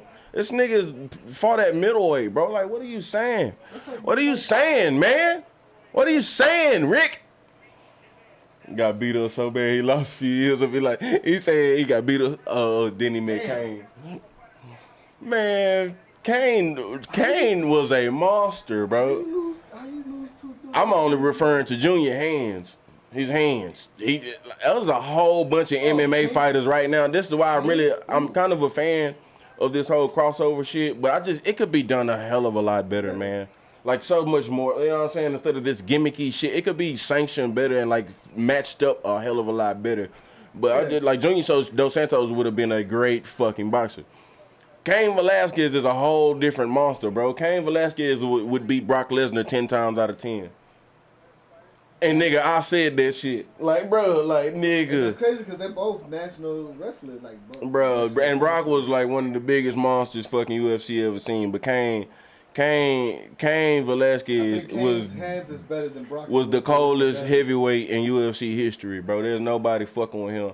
And even right now, bro, Cain Velasquez will dodge some of them Francis Ngannou fucking sledgehammers and take that boy down and do some real technical shit to that boy, man. Now? I'm telling you, right now. Well, not right now. No, not right now. Yeah, in his prime. I say now. Then you got me to say yeah, nigga. No, not now, bro. No.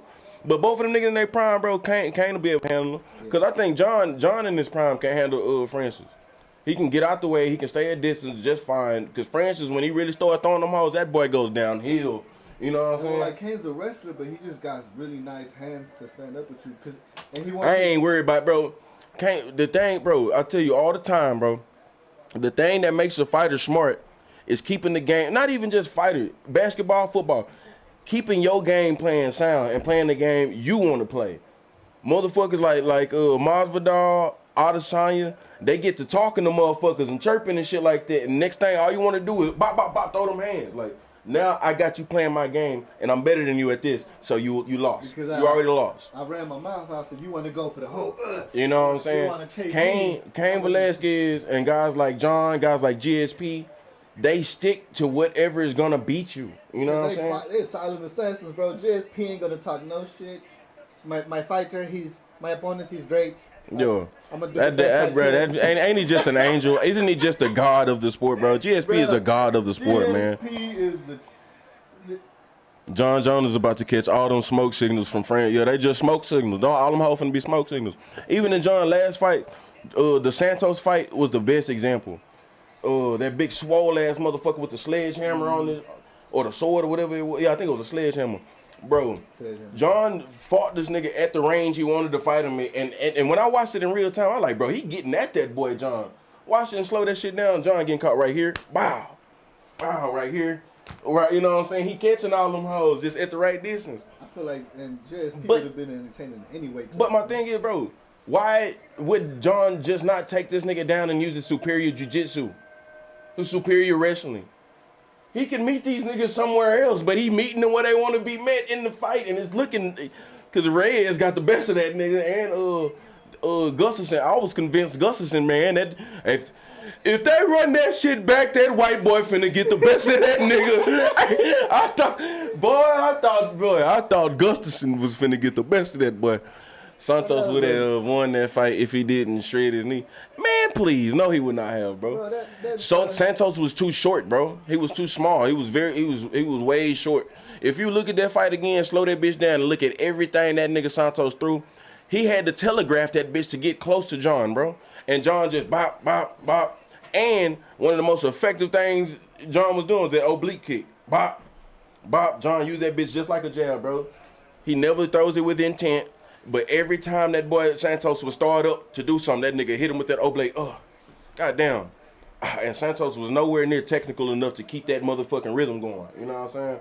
Or step somewhere the fuck else. This nigga was like that's what I'm saying, bro. Fuck taking the oblique kick out, bro. Dodge that bitch. Stop fucking just stepping in blindly, nigga. You know what I'm saying? Like, watch this nigga's hips. Like Mike said, don't watch his head. Don't watch his head. His head can't hit you. You gotta watch his collarbone, watch his shoulders. That's the only thing that can hit you. In MMA, you gotta watch his torso, his whole torso. When them hips, you know what I'm saying? A kick coming. It's like with football, they tell you to watch the hips. But you know, but respectfully, John never throws that oblique kick with intent. The other dude just hits like, I'm gonna bust this nigga kneecap. He won on the cards for me. That's what I'm saying, bro. Watch that bitch again. In my eyes, when I watched it the first time, I thought that nigga won on the cards. But that fight specifically, you can go to the Reyes fight and say Reyes won on the cards. I give you that one. But the Santos fight, it was not even fucking close, bro. It was not even close. I promise you, bro. Go back and watch that hoe. Trust your boy on this one. Trust your boy, bro. Go back and watch that Santos fight. A bunch of them hoes landed like this, bro. He was not getting close to that nigga. But when they landed, it was pow, pow, pow. Like, that shit sound like firecracker when he hitting that boy. But it looked a lot more effective in real time than it actually was. Look at this nigga with the whole black banana man. Alright. My boy finna fight. I'm gonna take a leak right quick, man. I know somebody's walking my bathroom too. God damn! Oh my God.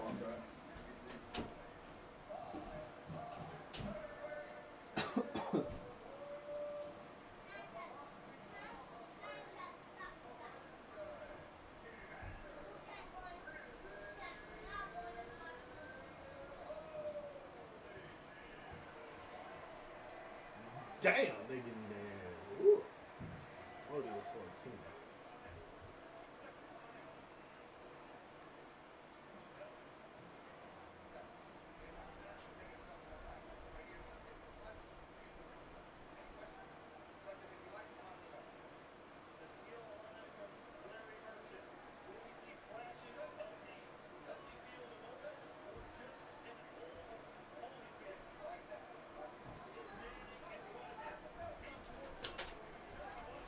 piss for so long that the toilet flush. That. I think I lost 3 pounds. All right, Vitor. I'm gonna cut up this volume right quick, man. Just a little, man. I want to hear Donald Trump. You know what I'm saying?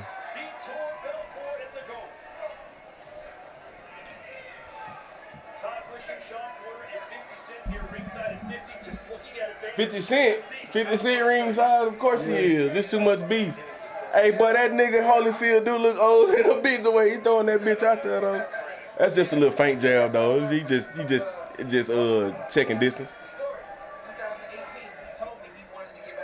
I need to see the head move, though, baby.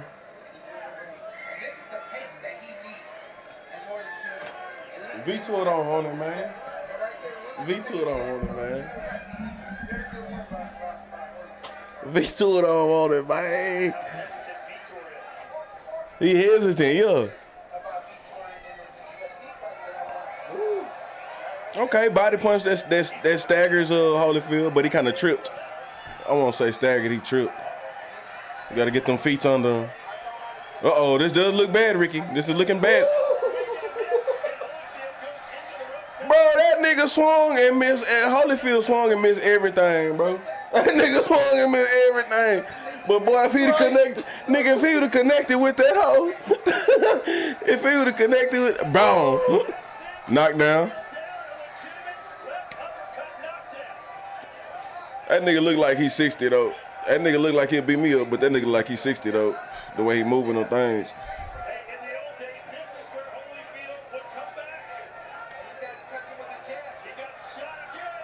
Bro, he ain't even throwing them, bro. This not even. Man, this over with. He couldn't even do shit, bro. Another Triller strikes again. I told you it's one of the two, bro. It's Triller strikes again, baby. One judge actually gave it to Santos. It was a split. Yeah. I remember that shit, bro. That's what started the demise of John Jones. Not necessarily. Boy, I don't think they should have stopped it, but I guess.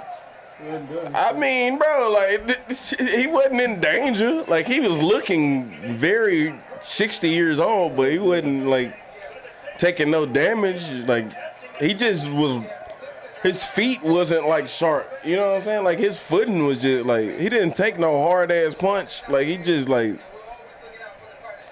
bro, your feet, your knees are 60.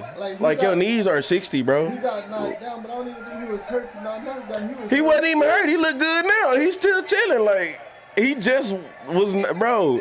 I understand why the referee stopped that shit because, like, dude, you can't be out here walking around like you need a fucking walker, bro. You can't be out here walking around like. But. I think that's better than Oscar De La Hoya would have done. Oscar De La Hoya would have been in that bitch long enough to get his ass really hurt. Yeah. He would have been in that bitch. He would have been coked up, and he would have been in that motherfucker long enough to get destroyed. Like, you know what I'm saying? Like, he would have.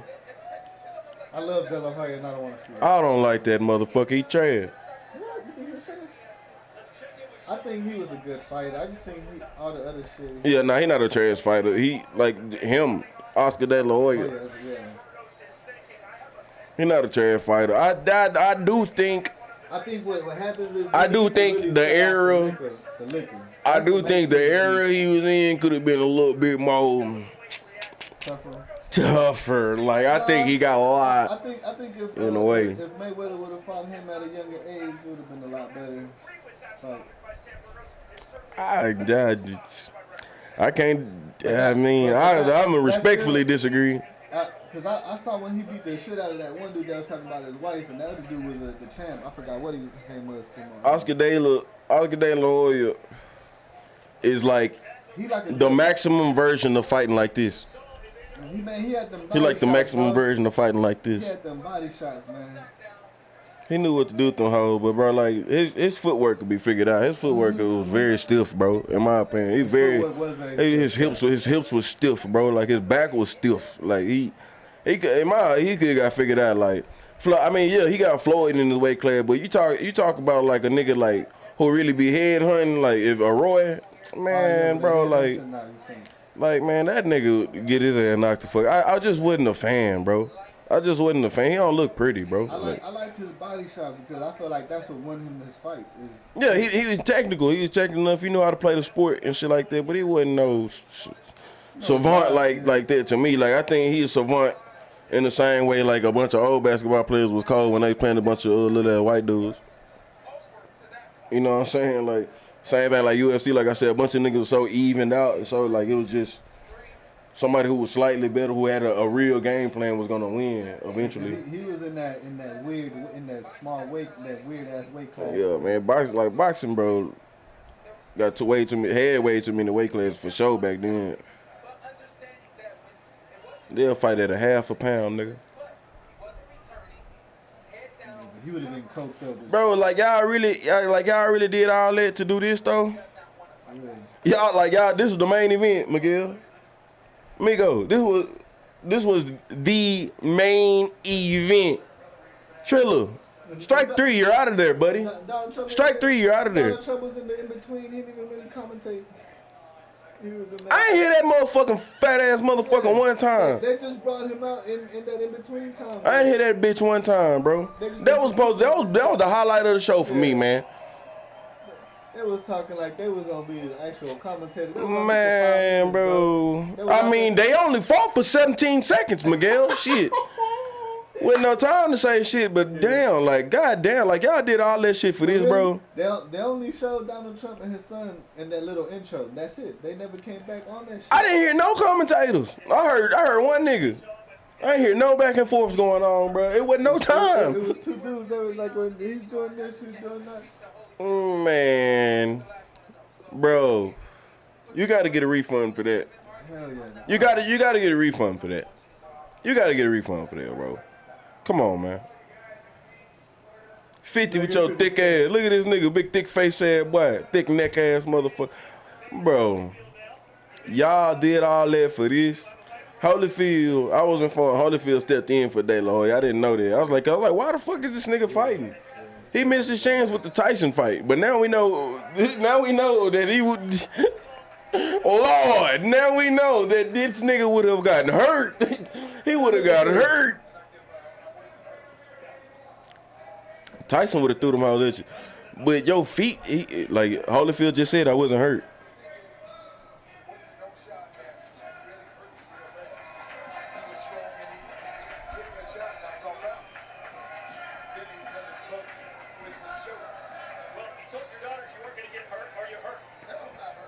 I'm not hurt.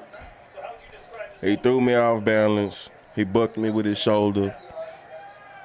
Words of Holyfield. What do you want to say to all your fans watching right now who tuned in to see it? Give it a go one more time. No more than I think it was a bad call. I think the referee should allow. I'm telling you, you stop the fight that quick. Yeah. You can't stop the fight that quick, bro. Let that round finish, bro. He was not hurt. Even at 60 years old, he was not hurt. Bro, he good. Like he straight right now. Only thing that I was trying to go to. You don't look like you're hurt. I'm not. Would you be interested in maybe you and Mike doing something a little later? Of course I would. Maybe that's what's next. Yeah. Look, 50 always business. Maybe you'll be interested in you and Mike doing something later. No. Hell no. Mike will actually hurt him because he did look like a 60-year-old. Like a Yo, Mike finna do that, boy. Mike not gonna take your ear this time. He might take your life. By accident, nigga. Not even try. Nah, Mike gonna be on some real respectful shit. Mike Tyson Nah, I bet. got you, nigga. Nah, I bet this time. Let you fall. I bet this time, Mike wouldn't even be talking about that whole gladiator shit. He gonna be like on some real remorseful, like respectful. This is one of my pinnacles. Yeah, like I can't bite this nigga ear. I gotta let him win type shit. Watch. Yeah, it's gonna be one of those. Yeah. Yeah, that was bullshit, man. 30-second fight. I was mad about that stoppage, but that was bullshit. Dumbass stoppage. All right. And now we go to Ashley in the ring, who's with Vitor Belfort. Ricky was right. He hit the canvas, but I mean it was just a matter of time before your Vitor seriously hurt him. Epic winner. Where was he gonna hurt him at? When? He said it was only a matter of time. Time had nothing to do with this fight. Time has We didn't have enough time to do anything. Bro, time had nothing to do with this fight. Stretch my balls, the fight was over. Bro, nigga. I couldn't even finish this goddamn beer, bro. Like, goddamn. Make it even with who? With Silva? Who we talking about? I think Silva, yeah.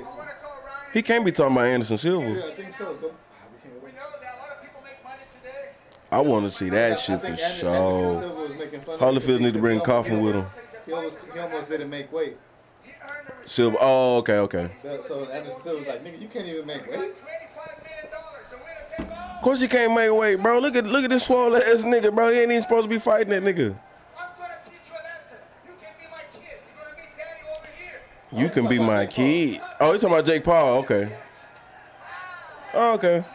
Oh, okay. Oh, now I get it. Now. I didn't know if that's what he's talking about. Oh, well, Miguel, don't be putting in no input. I was finna say, now it all makes sense. MMA boxing can be I was finna say, it makes all the sense in the world now. by the new 20 and 30. That's the way this Because he said, I'm going to make you my kid. That's what I thought. He talks about Every nigga say Why would that he shit, tell nigga. somebody we a else? thriller, McGregor says it every fucking fight. Masvidal too. pro fight. I'm finna make you my bitch. I'm finna make you my girl, bitch. No, my kid. Yeah, my kid. Niggas say it all the time, bro. 5 million winner. That's what they was talking about. Okay. Right, but he didn't say my kid because he's talking to a kid, nigga. Niggas say this shit all the time, nigga. You don't get in a lot of fights, Miguel. You don't get in a lot of street talk. Vitor versus Jake. Like, niggas say this shit all the time, bro. This nigga drunk as fuck. And we want it on Thanksgiving. Yeah, he drunk in a motherfucker. At the 1-year anniversary, Thanksgiving Saturday. Yeah, that would make all sense in the world, nigga. Stage this shit so this nigga, Vitor murder Jake Paul. Nigga, no shit, bro. You got my respect, but I'm teaching you, man.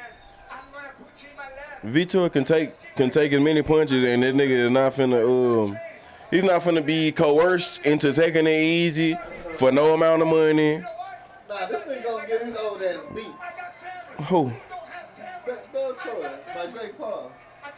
You think because he beat Holyfield, he gonna beat Jake Paul? Bro, are you fucking kidding me? This nigga, did you say that into the microphone so everybody heard what you just said, bro? That nigga said what? What did you just say, motherfucker? Say that shit with your chest in the microphone, nigga. So we get get on the camera. Sit your nigga, no, sit your bitch ass down, Ricky. Listen up.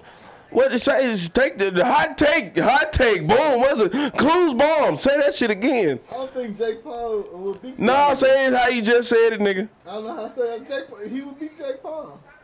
Say it how you just motherfucking said I it, don't know nigga. how I said it. I just said it when I was walking out. Man, this nigga think he what? He think he finna what? Beat Jake Paul because of what? Go on, say it how you said it. Because he thought he beat Holyfield. Since this nigga is scared and won't say what the fuck he just said, man, this nigga not finna beat no Jake Paul. He think just cause he beat Holyfield, clown. He think just cause he beat Holyfield, he finna beat Jake Paul. Nigga, I almost kicked your ass out, bruh. I almost kicked you out, dude. Like, nigga. Who is Jake Paul, though? Who is Jake Paul, though, nigga? We still talking about a professional fucking fighter. But we talking about an MMA fighter. He'd already beat 2 of them. Okay, bro. A fighter. And he So you saying you can beat up an MMA fighter? he already beat 2 Stop old it. MMA Stop it. fighters. Hold on. So you saying you can beat up No, I MMA? can't He beat didn't no beat up 2 MMA. MMA fighters, nigga. He beat up a wrestler, nigga. We proved Ben Askren ain't never used his hands to make a paycheck in his motherfucking life, bro. He never used his hands, bro. He never used his. Wrestler. He's not more of a boxer either. That's why he. Bro, this nigga smoke crack, bro. This nigga smoke fucking crack, bro. Again, I see what you're getting at, but you drinking the Kool-Aid of thinking Jake Paul is a boxer. That nigga is an average Joe. If they fight in this Triller shit, Jake Paul gonna win. What is Jake Paul gonna bring to the table to beat him with? The three punch combos that he was hitting Tyron Woodley in the arms with? Yeah. Man, shut the fuck up, bro. What the fuck are you talking about, bro? Please tell me what tools this nigga Jake Paul has. Look, I'm not saying I'ma like the Jake Paul gonna win, but that's how he goes. How, bro? You don't, bro. Bro, oh my God, I thought you like new boxing. Bro, what the fuck are you smoking? Who is Jake Paul beat, like, for you to say he can beat somebody who is still in actual, like, fighting form to take a punch and, like, Tyron Woodley with 40. Tyron Woodley 42. They the same age. Was he? That nigga 38, 36, 30 something, nigga. What are you? Too far off, 3 years. Oh, he might be 40 something, but nigga, he's not no American, bro. That's one of them overseas nigga who spar in real time, like and take punches, like, you know what I'm saying? And the nigga was a steroid user. Like, this nigga ain't no joke, bro. I'm saying, like, dead ass serious, but he still. Paul gonna come out with some steroids too, right? He not no cold ass fucking fighter by any means, but he's a brawler. Like, if we can take all ass fucking Wanderlei, who I just exclaimed was fucking Dookie, he's not fixing to get in there with no monster like that, bro. Are you fucking smoking, bro? This nigga come from Beverly Hills, bro. What the fuck are you talking about, bro? I know Jake Paul ain't gonna take the fight, but I don't think Tyron, the only reason he didn't, you said he beat 2 MMA fighters. The only reason he beat Tyron Woodley because Tyron Woodley threw 8 punches the whole fight. So what are you talking about? If Tyron Woodley let them things go, is Jake Paul standing up? Because we saw the nigga hugging the road. So what the fuck are you talking about?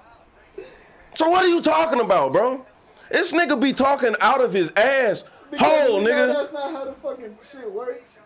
Okay, well say that. Include that into your soliloquy like I did, nigga. If Holyfield lose, it's gonna be another Triller event that they just. When I sat down, it's gonna be No, you didn't. You said he thought because he beat Holyfield. But he didn't even beat Holyfield. You just said, nigga, you said that shit. You ain't say none of these caveats, none of that bullshit, nigga. You said because this nigga Vitor beat Holyfield, he thinks he can beat the Jake Paul.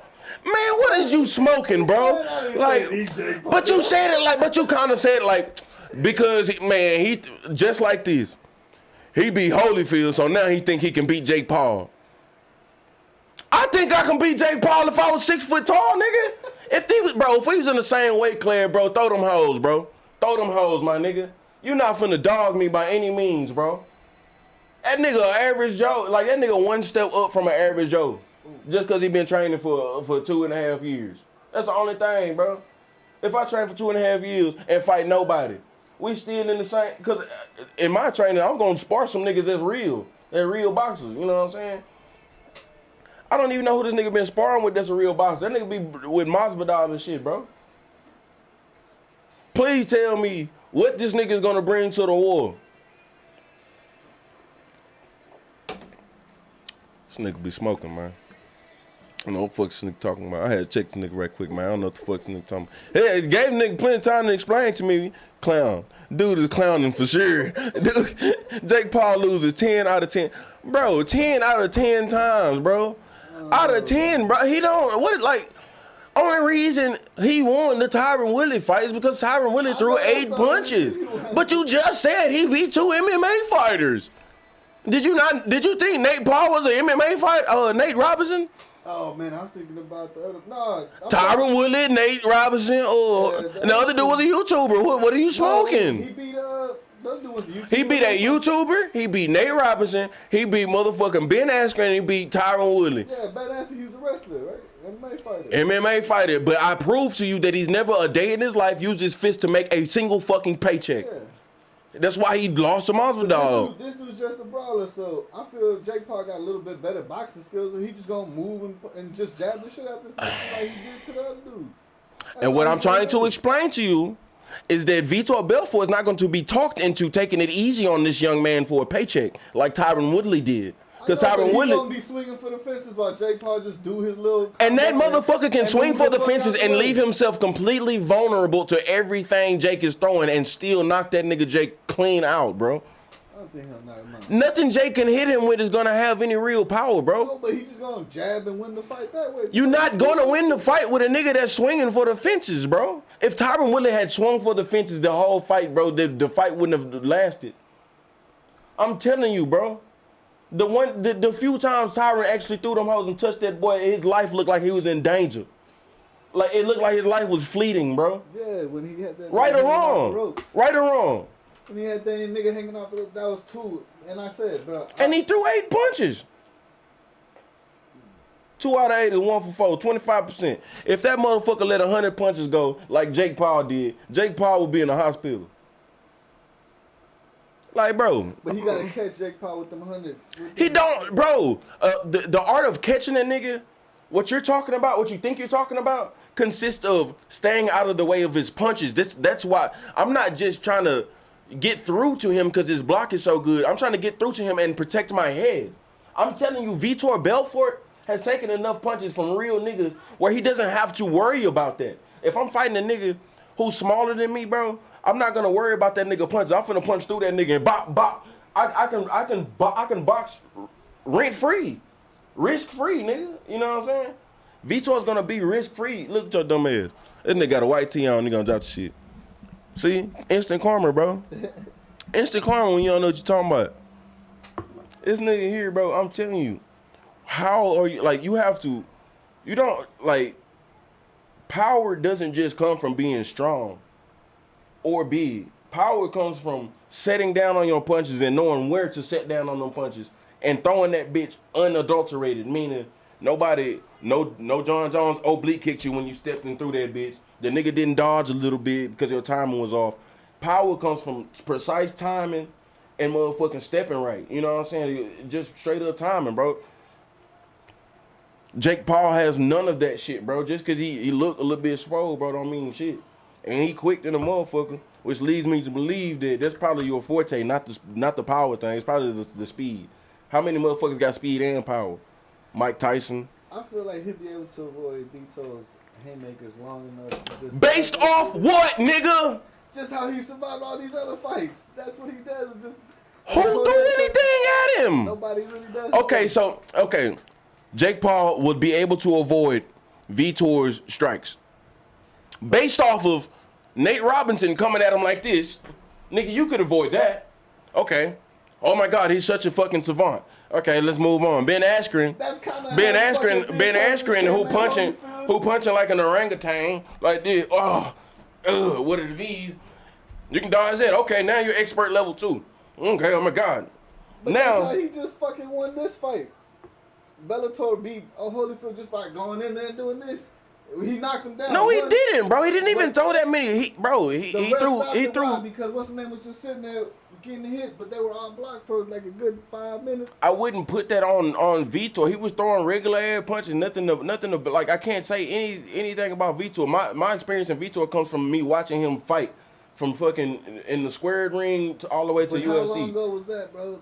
We talking about. It doesn't matter. I know how old this nigga is. I know I've seen his latest fights, bro. Like he's still in better shape than Holyfield was 60, my nigga. The reason why he lost that fight because Holyfield couldn't get his own feet under him before he even got punched, bro. When he wasn't even moving from the first get go. Like I said, I need to see his head move, bro. He couldn't even get his feet under him to get his head moving, bro. That's what I'm saying. What I'm talking about is not from what I seen in this motherfucking fight right here, bro. Vitor Belfort got a chin, bro. Vitor Belfort is one of those brawlers from mid-UFC era days, bro, where they used to just throw them things, bro. Vitor will kill this bro. Bro, he will kill that nigga if they let the shit go. But you know these light-ass referees. Jake Paul fights one guy who is an average striker and gets knocked in the ropes. Yeah. An average fighter. Tyron Woodley is an average fucking striker, bro. And he became a striker because his wrestling career wasn't going well. Like, and when I say wrestling career, I mean his road to the championship in the UFC whilst beating guys wrestling. It doesn't go far. Like, you knock out 3 motherfuckers in a row, they trying to put you in the goddamn contendership. You know what I'm saying? You fucking win 4 fights in a row by submission, nobody's buzzing about you. You know what I'm saying? You win 5 cards in a row, nobody's buzzing about you. That motherfucker Tyron Woodley found out if I start throwing these hoes and knocking niggas the fuck out, I'm gonna start getting some cameras. You know what I'm saying? That's what he started doing, and he's just a strong enough dude to. So basically, he just started throwing. You know what I mean? He just started throwing like that. That motherfucker is a straight up wrestler.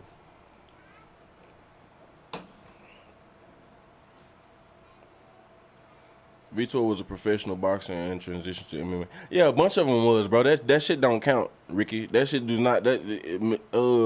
Anderson Silva. That shit, bro. That shit does not motherfucking count. Them motherfucking boxing leagues are a dime a dozen. Boxing championships are a dime a dozen. If he didn't keep boxing, it's because he wasn't successful. Unless it's Golden Gloves, that's like national. Golden Gloves, that's for juniors. That's for amateurs. That's for amateurs. Like, you know what I'm saying? He said he was a professional boxer.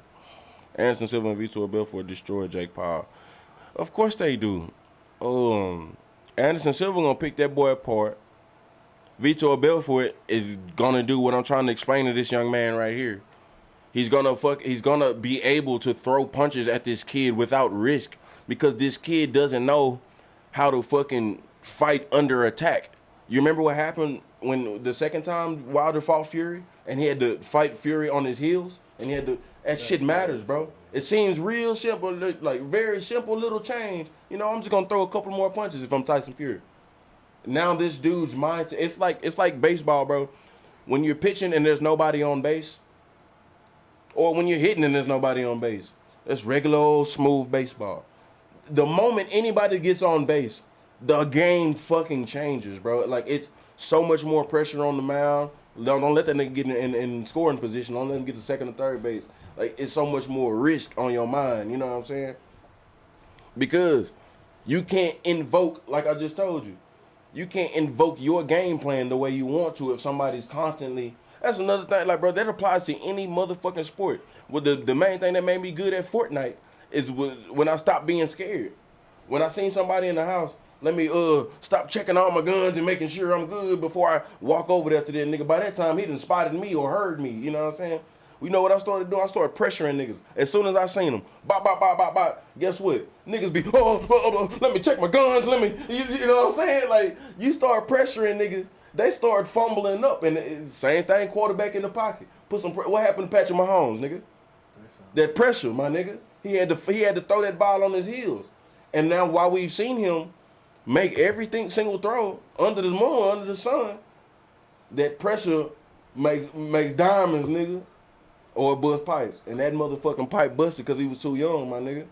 Fighting on heels takes way more experience than it takes to fight on your toes. So a motherfucker could look good fighting on his toes for a long time until somebody really pressure him with a game plan. You know what I'm saying?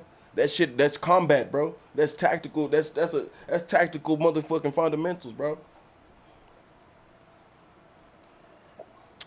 There's a bunch of MMA fighters a bunch of them. And he won't fight a now one, Rick. He won't fight a now one. Like I told you, he won't fight nobody that uses these things right here for a living, bro. He won't fight nobody that uses these hoes for a living, bro. It's very strategic, man. It's a very strategic. Like, anybody buying these fights, bro, I'm sorry for you, but you a part of the problem. You fucking idiot, and you don't need to be breeding. If you buying these fights, nah, some people got it like that, nigga. Somebody, you know what I'm saying? But I can't. Off principle, I can win $7,000 on the scratch off right now, and Jake Paul can't get 70 or shit. Triller can't get. I say Thriller, fuck him, can't get shit. Just off the principle of you guys putting out bad products, nigga.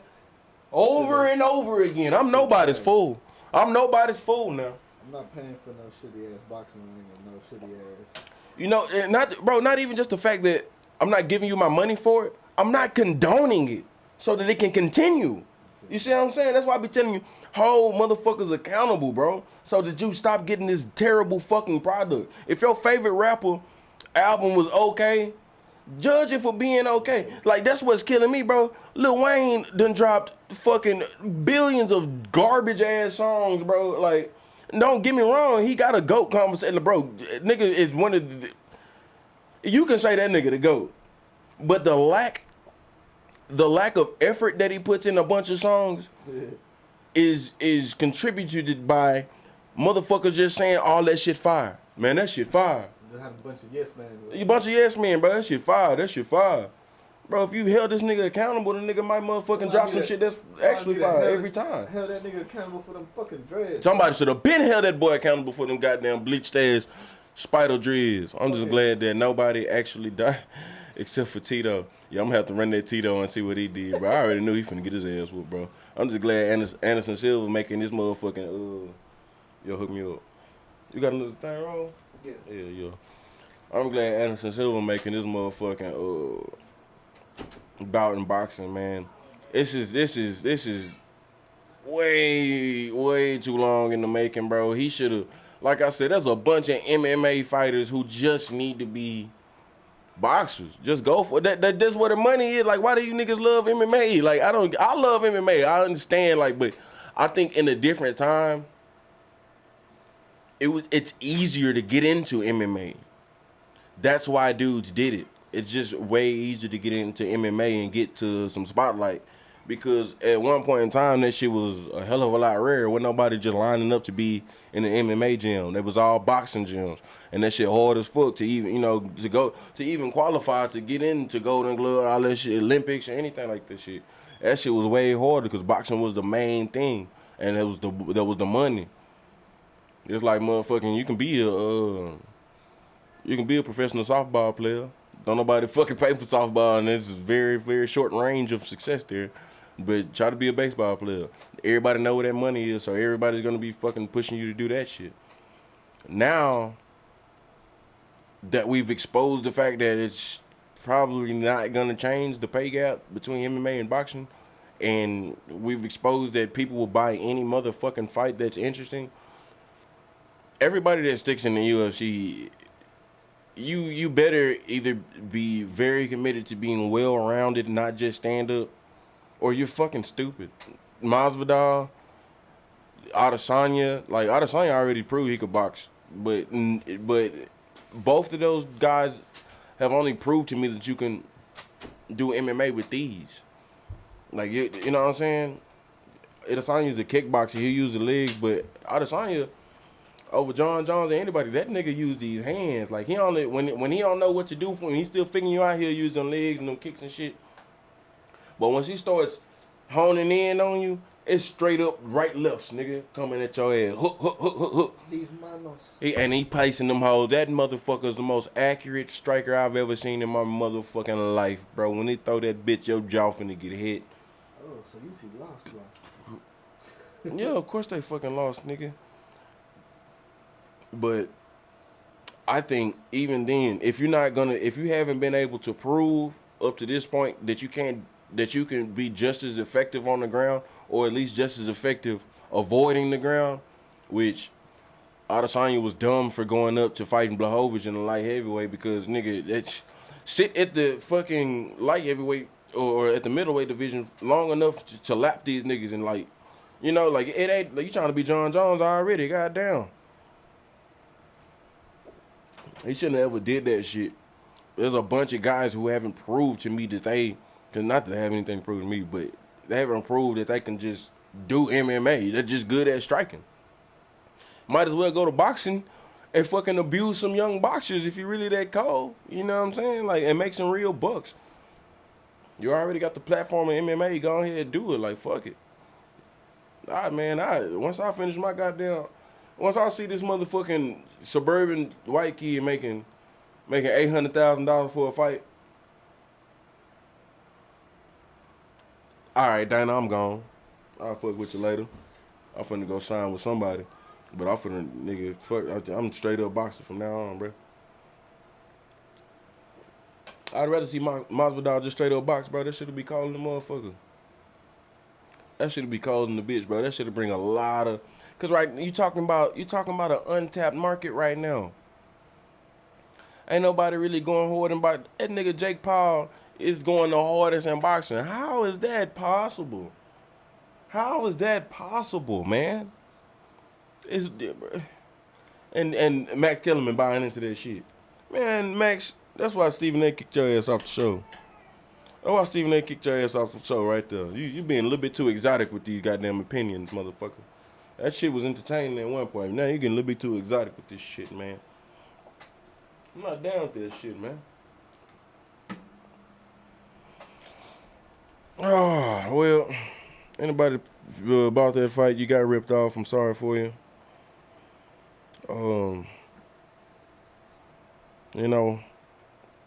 That's my agenda. I meant to do an hour tonight, but that's my Masvidal's a bad motherfucker. Masvidal's the baddest motherfucker, bro. He slept on that boy Usman, man. Yeah, like I said, my last topic was motherfucking Tom Brady. Tom Brady. Yo, man, he slept on that boy Usman though, man. He really thought Usman was pussy though. That nigga really thought Usman was pussy like that. They ain't had no hands. Have you seen the way Usman is built though? Have you let's just Kamaru Usman. Have you bruh? You do not sleep on a nigga's hands if they're coming from a torso like this. You just don't sleep. That's literally what that boy Masvidal did. He thought this nigga was chop suey standing up, bro. Bro, he literally thought this guy was chop suey standing up, bro. This nigga is built like a John Deere tractor. This boy is built like a Chevy Cummins engine. Look at, bro. He's throwing punches and that's why Masvidal is a bad motherfucker. Cause this nigga throwing punches at you and you just thought you can just, you know what I'm saying? Like, you just thought you could just, nigga, fuck, this nigga ain't got no hand. Nigga, please. That's still a Colt 45. I don't give a fuck if it's shooting bird shot. Nigga, that motherfucker, man, once he connects one of them hoes, that bitch gonna line the fuck up. Covington is no joke. He was no joke. I disagree. Covington not finna fuck with Usman, man. Hey, Ricky, bro, you could call me on motherfucking Facebook Messenger and get your ass on this sportcaster, nigga. Who want the smoke? Look, me, I got these niggas out here, boy. And I don't want that goddamn smoke, boy. I'll put your goddamn pistol right here. I'll put your pistol right there, boy. You can get on here and get you. Tell me your take, Ricky. Let me get your take, Ricky. Why the fuck can Covington beat Usman? Because he fucking can't. The motherfucker, see, and Masvidal is or was about to be on my shit list for this. These niggas that keep trying to hold out with Dana. Trying to hold out with Dana for money, bro. Like, nigga, you don't understand that you fighting continuously is the highlights that we need to see. That is your product, bro. You getting in that bitch and throwing hands, it doesn't matter what the price is. The more you do it, the more leverage you have to get a bigger paycheck. The less you do it, the more your leverage fleets. You know what I'm saying? Like, because your buzz fleets. MMA, Dana put on a fight every goddamn weekend, bro. There's always somebody's time to shine, my nigga. And it could not be yours if you are sitting on the benches trying to wait for $1 million paycheck that's never gonna come because you in the wrong sport right now. You know what I'm saying? You gotta make a better business decision than that, man. The first fight was even going into the first fight, bro. I recognize Covington was raw, bro. That motherfucker was called in the bitch, bro. Was though. What have you showed me lately? You know what I'm saying? What the fuck have you showed me lately? And the same thing happened to Conor McGregor, bro. You get out of practice. You know what I'm saying? This motherfucker just fought, you know what I mean? And he fought a motherfucker that he respected and really trained for and trained hard for. So that motherfucker's in shape. I ain't saying Covington ain't training. I ain't saying he not training. But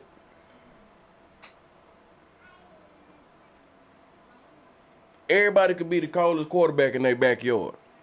You need them motherfucking lights on you, right? Mm-hmm. You need them lights, bro. You need that pressure. You need that pressure, man. Or else we never go enough. You really bad nigga. It helps your mindset, bro. You gotta perform in front of somebody, bro. I remember when I was going to finna go to state or some shit like that or UIL to perform some. You know what I did? My band. My band allowed me to take my marimba, which is a long ass xylophone set, huge ass xylophone set. Let me take it home. I got my cousin to put that bitch on the truck, and I went to church in Livingston, like 30 minutes away.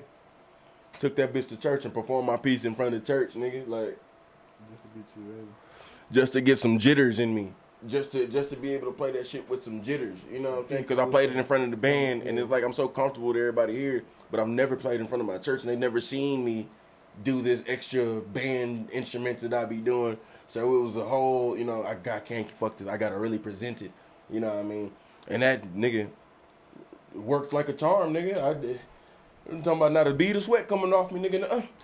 You know, I was in that bitch, nigga, just chilling, bro, because it felt like after I did that, bro, I felt like I did it 50 times, like in front of a crowd, like. Yeah, they whenever for my church they have a competition, or not for my church, but it's like all the churches. I was saying, let me know, nigga, I pull up. That are associated, you can they do like a scholarship program for it's called the LABI, it's a Latin Christian Bible school kind of, but they're not like super Christian. They accept other religions. But anyway, they non-denominational is what you call it, McGill. Yeah, they he don't know his terms. No, I knew that word. That's what it's called, Latin, whatever. Hurry up now. Anyway, they do a competition, so people get to do like either sermons or like some type of musical project, whether it be one instrument or a group. Yeah, and they be having them niggas perform that shit at church so they can kind of get the jitters out the way. That way when they actually go perform that shit for their test, they kind of ready. Yeah, so same concept. They, like, they would tell me like, yeah, that shit works. That like, 'cause once you get up there, you like, ah, well. And then you got your people kind of watching you already, so it kind of helps ease it. Yo, man, Covington, bro, gonna have to come on with that bullshit, man. That's the dude that like Donald What Trump. I tell you, yeah, that's the dude that like Donald Trump. I ain't hating on him. I ain't hating on him. I ain't gonna say that I like all that bullshit, cause I don't. All that pomp and circumstance and all that shit. I love the concept of it though, because that nigga said he was trying to do all of that shit, you know, basically trolling, and then he said he wanted to go to WWE. I'm like, dude, that's a dynamite decision. Who has ever cultivated themselves before going to the WWE? Because once you get to WWE, you a goddamn rock star, nigga. You know what I'm saying? Brock Lesnar set for life. Brock did UFC and then always got a home to come back to. The Rock, you said, like you showed me today, The Rock read it. Like, man, bro, you always, that shit like getting a role with Marvel, nigga. You always got a job, bro. Like, The Rock don't even gotta come back for nothing long. It just, man, bro, that nigga finna come back, nigga. I'm not. And then first, first of all, you know I ain't coming back and losing. You know I'm finna win with ease, nigga. Like, yeah, I can't respectfully watch any of that bullshit no more. But cause I'm a grown ass fucking man. I like watching the highlights of that. Yeah, I know you like watching all of that shit. Don't lie. Nah, I don't even watch the shows. I don't even know what's really going on. I was trying to get into it, but it takes so damn long. Who the fuck is Fred? Fred going on vacation, man. You don't know nothing about that back in the day. Back in the day, man, you know a nigga lying. Nah, man, Fred out of town, man. What you talking about, man? We know Fred used to be telling them tears, man. Fred used to tell them tears, man. I follow the website that tells me whenever everybody jumping shit to the other company. We believe you, Miguel. We believe you. All right, guys. I appreciate you for tuning in. Ricky, I appreciate you for fucking tuning in, man. Now, next time, bro, you can call me on Facebook Messenger and face chat me. And I'll put your ass up on here, man. We can get a little debate going because you be having a whole lot to say about that goddamn fighting. We can talk about it, man. I like it. Yo, man, follow me on Twitch, YouTube, MuZi TV, SoundCloud. I got motherfucking beats and all that shit, man. New songs coming out. For the work on a new song right now. But what we're about to do is likely watch an episode of The Wire. Even though it ain't Sunday, we're gonna watch a little bit. Every single Sunday, we gotta watch The Wire. And we still on season 1. We just getting to the end. I think we just got to the end of season 1 because Kim and Griggs just got shot. So I'm finna have to buy the second season right now on YouTube. That's what I'm doing. Put my boy Miguel on culture. If you've never watched The Wire, it's one of the greatest, it is the absolute best non-fiction TV show. And this nigga ain't even finished season 1, bruh. This dude ain't even finished season 1. trying to co-sign on me, bro. You don't know shit yet, bro. You ain't even met Marlo Stanfield. Bro, I seen The Sopranos and this shit got me hooked fast in The Man, The Sopranos. Sopranos can suck a goddamn dick, Yeah. nigga. This shit, nigga. This shit right there. Sopranos is nice. Well, they can suck a dick, bro. Because we relate to this shit, I guess, but still. Bro, it was just, even people from Baltimore talk about it all the time. Snoop. Lil Snoop? The rapper? Or- No. The little dyke chick. Oh, yeah. She was good. She, Michael K. Williams got her into the fucking show, bro. Bro, yes. Okay, so peep this. Oh, like fine. I spelled her name. I'm thinking about the rapper, Snoop. Not Snoop Dogg, but the other nigga. You don't know about him. Lil Snoop, yeah, you know what I'm talking And about. people's like, So peep this. Man. You're known for your role on The Wire. So tell me, how was it meeting Michael K. Williams in that club? Tell me what you were going through before. before I met Michael K. Williams, I was hustling, doing what I do. And when he approached me, he was like, I don't want to offend you, or you're a guy or a girl. And I was like, I'm a girl, and nigga, I don't swing that way. You know what I'm saying? Like, he was like, nah. But I don't swing that way. I just want to bring you on set, to the writers. What? Like Dice? I don't be knowing what Dice is talking about. Like, what way you don't swing? Cause first of all, I'm approaching you. I don't know if you're a male or a female. Which way do you not swing? Do you not swing the way of me thinking you're a male, or me thinking you a female, or you don't? Like, I'm so confused, bro. Gay. I have no problem with gay, bro. You can be as gay as you want to, but I'm gonna tell you, the faces I make is because I'm thoroughly confused, not because I'm disgusted. I ain't trying to be nothing like that, bro. I'm just confused. Not that I need an explanation either, but it's just, you can't always take offense for it. And it's just a PSA to anybody who overly offensive, who gay, you know what I'm saying? Like, we be confused a lot of times because it's like a bunch of letters in there. The L, the G's, and the B's, and The Q's. and the And you got the furries. okay, and there's a F, LGBTQ, T, yeah, there's a T in there. Yeah, I don't boy, you know what I'm saying? Now pedophiles trying to get added into that shit? Nah, nigga, that shit. Yeah, they trying to slide their way on. Pedophiles trying to slide. It's just a sexual preference, nigga. If you don't get your bitch ass, The producers why maybe hang they your thought he motherfucking had ass? a role or something for you. He didn't know. He just be an extra. Like, I love your swag, because he seen me around the club just, doing what I do or whatever. But I thought he was on some bullshit because he was looking at me. He got the scar and all that. You got the scar and all that. He looking like a grimy nigga. Like I said, I wasn't watching so no Wire. she, I heard they... Yeah, so he found her. He found that talent, and she's a real Baltimore resident, was a real street bitch. And she was like, yeah, when they told me about the Rollins shit, they was like, she did a interview, I guess, or audition or whatever. And obviously her was what they wanted, so it really wasn't much of an audition, right? They called her and told her, man, drop. They knew she was slang and shit like that. They told her to stop that shit, stop everything immediately. And that's what she did. She stopped. She she ain't trusted it first, but she stopped this shit. And they like, man, we gonna make you a star. Like, watch. Man, I ain't believe on you know what I'm saying. I'm just fucking supposed to do, Now that bitch. She stopped. She stopped. She said she gave everything away. You gotta take that leap of faith. When they tell you to take it, you gotta. I mean, like, what was they? You know what I'm saying? Like, cause she didn't know this nigga. She did her research. You know what I'm saying? Then, like, she went to the set and then started seeing it, and it's like, okay. Then she was like, all right, bet. You know, like, cause like when the nigga with the scar approached a nigga with a scar approached her and asked her if he was a girl or a boy. That's the first interaction.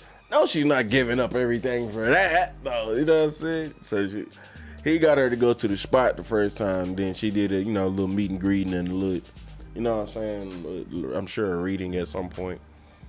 And that's what got her on. Then, I guess at a certain point, then that's when they said, yo, you need to stop what you're doing because we finna get some real takes, or we already got some real takes that are gonna be, you know what I mean?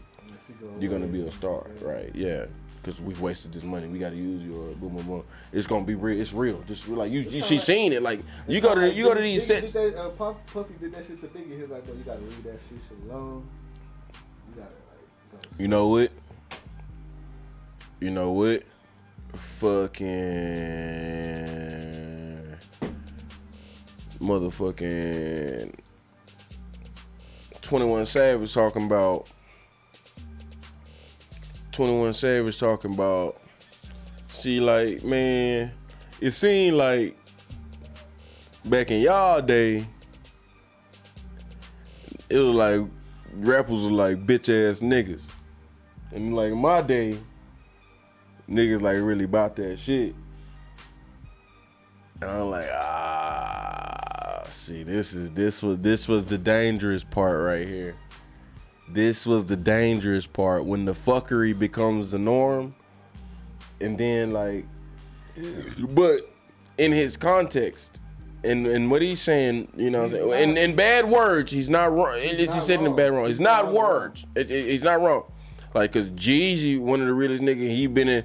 Did you snitch on Big Meech? You know what I'm saying? Shit like that. Been plenty of niggas. Wayne, we all know about Wayne. Pac. Fat Joe. Pac been red and blue. You know what I'm saying? Like Pac then got persuaded, but Suge Knight punked everybody or else gave him AIDS. So I mean, Pac didn't want to get AIDS. You know what I'm saying? So he had to. That's the Pac guy got just because of everything with Suge too. If he wouldn't have been well, as Game said, I would have told Pac not to stomp out Orlando. That's what happened there. That was it. Behind some gambling and shit like that. That was. No, that's what I'm saying. That's when you have people that's supposed to stop you from doing certain shit. I mean, my nigga, like that's. But at the same time, you can't stop a grown man from doing shit. But you know what I'm saying? If that shit was over like some gambling shit or whatever, boom, boom, boom. Like I don't, you know what I mean? Like you can't stop like Pac. Pac wasn't like. I feel like I'm more like not like I'm like Pac, but like in his character, I'll be like, well, my niggas doing it, fuck it, then we all going in. Pac, but I feel like part of me would be like, hold up, should we really be doing this? All right, let's go. Okay, stop me.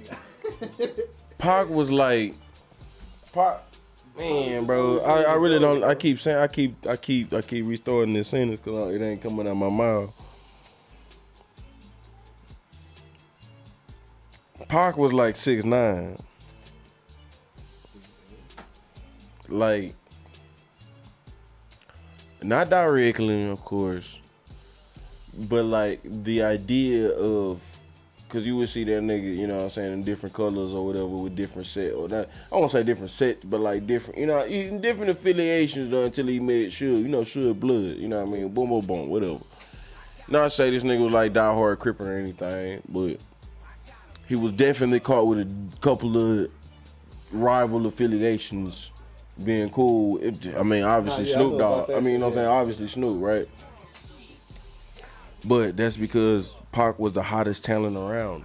But because at the same time, he was the hottest talent around. Never a gang. I mean, he was. Bro, he was the hottest talent around. And wherever you go. He was still street, but it wasn't like a certain set because he moved around. His shit was never like actual.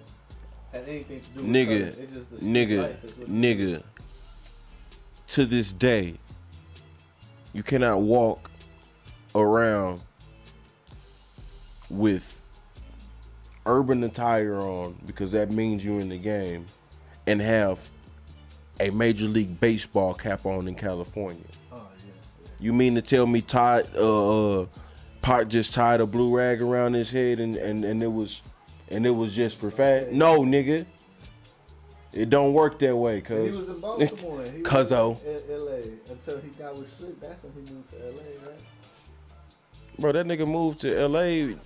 like at the beginning of his career. Because he was in Baltimore a lot when he was with he didn't release a single song from Baltimore, nigga. So what are you talking about? You're right. Right. He wasn't the talent until he got to California. You see what I'm saying? He was a New York nigga, bro. Where the bars come from. West Coast wasn't known for bars. They're known for vibes, and I bro. know, like in the West Coast, you know, whatever bandana you wearing, whether it be black, white, So- blue, red, it means something, bro. So And I see it's- Pac wear a lot of different color bandanas. it's no different from if you go to Atlanta. If you a black dude, you go to Atlanta. It's a couple of gay cliques you can get in to advance your career. You know what I'm saying? You go to California, there's a couple of gangs you can get in to advance your career. Because you got to think about it, at the time, it wasn't money just coming off the internet like it is these days, bro. Suge Knight had to hold that ice vanilla ice looking ass nigga over a balcony to start Death Row. Yeah. To start Death Row, bro. You know what I'm saying? Like it was street money. And that's Street also money how he started rap. Cause that's how he got Drake too out of his contract or whatever the fuck. But not Drake, Drake. I'm finna say Drake, nigga. What is you talking? What? They No. started Death Row with Drake, right? Because he had, I don't know, he had to buy some kind of contract. I don't know. He had For to, Drake? Yeah. Because it was him and Drake that started Death Row, right? That's who was I don't think Drake ever had to get out of any of his contracts. That nigga still with motherfucking Universal Interscope to this day. That's what he started with, right? No, he might have been with Death Row or something.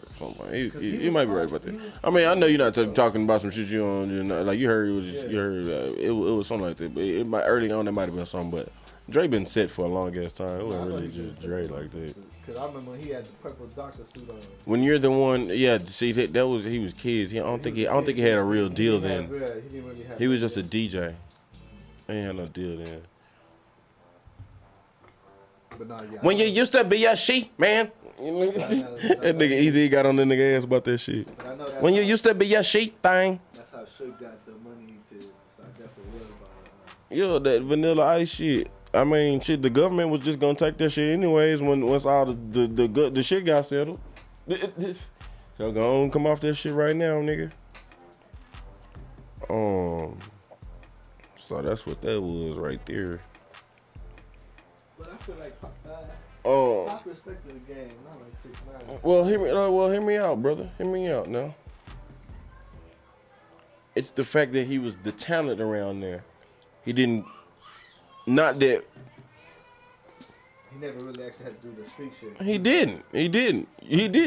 You know, he didn't. It would be like me. I never would have to do shit. Everybody He did, else nigga. wanted to No, take it wouldn't be like you, bitch. Cause what No, gang? I What mean, gang? yeah. It would be like me.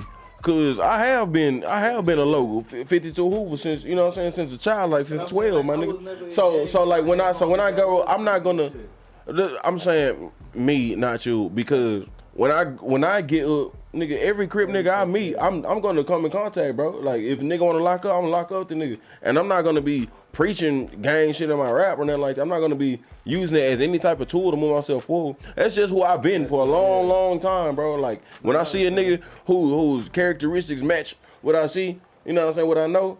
That's what it was, bro. And I promise, and it never motherfucking fails. I can look across the room and say, that's a low nigga right there. That's a low nigga right there. I'm finna fuck that nigga. I promise, bro. I promise. How they carry themselves. I promise. Every single time, it's never failed me, bro. I've been in cities that I'm not from and walk across the motherfucking party and see that nigga, boom, boom, boom. Next thing I know, we in the car smoking. You know what I'm saying? Like, you know what I'm saying? That nigga put me on some pussy and shit like that. That's what it's supposed to be. You know what I mean? That's how it's supposed to go, man. People, my shit was like that, but with weed people, then they ended up, oh, you in the gang? Oh, shit.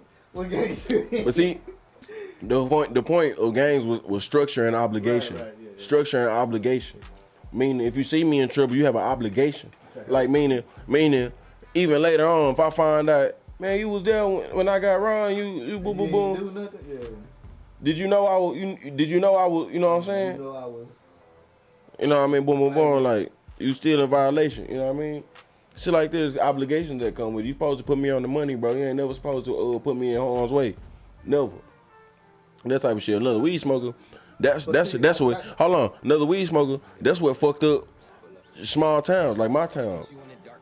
You walk around town. Oh, you got some weed? Yeah, bro. Blah, blah, blah. Sit there and have a conversation. Yo, man, bro. Yo, man, that's how I feel, bro. Man, yo, man, whatever, bro. We all ride for you. Blah, blah, blah. And you build relationships off of the fact that this nigga has some weed. You know what I'm saying? That's you don't build relationships off of euphoria, my nigga. No, but that's not what I meant. Like, I meant. I'm just saying that's why the gang is more effective than a fucking friend in weed and friend in deed. It's the same thing, no matter what you're talking about. It's because euphoria is involved, my nigga. If love could be sniffed, it'd be 10 times more dangerous than it already fucking is.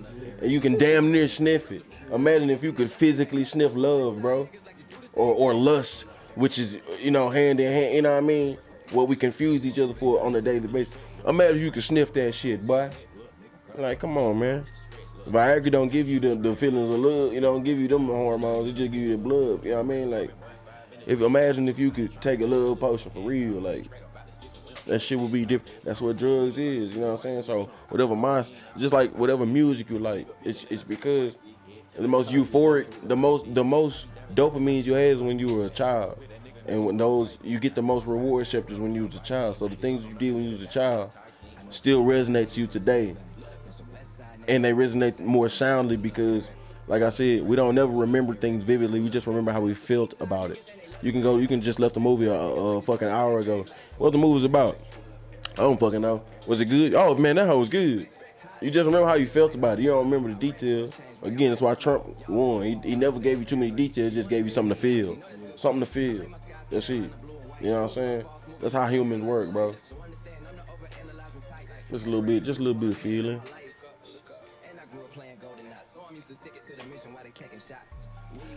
That's a little bit of feeling. Alright, man, so 2 hours, 30 minutes. When I was trying to do an hour, but the fight was on, I'll probably take up like an hour, boom, boom, boom. Got a couple of clips, man. When you in here, Miguel talked about his mom a couple times and some random people, and you know, got in his phone a few times. Terrible fucking podcast, mate. Anybody else want to be a part of this shit? Let me know. Like I said, I can get you on here. Get you on the motherfucking Sportcast. Who want that smoke, baby? I motherfucking put you on. But that's all I got for tonight, man. Please subscribe, like and subscribe. Like the video. I'm on Facebook as MuZi TV. I'm on YouTube as MuZi TV Musician. I'm on Instagram as Musician. And I'm on BeatStars as Musician. If you ever need some beats, I'm the type of dude make any type of beats you need, my nigga. I think we are at the very, very end of season 1. My library. Grab one, man. The one that's open, Miguel. Where's my movies?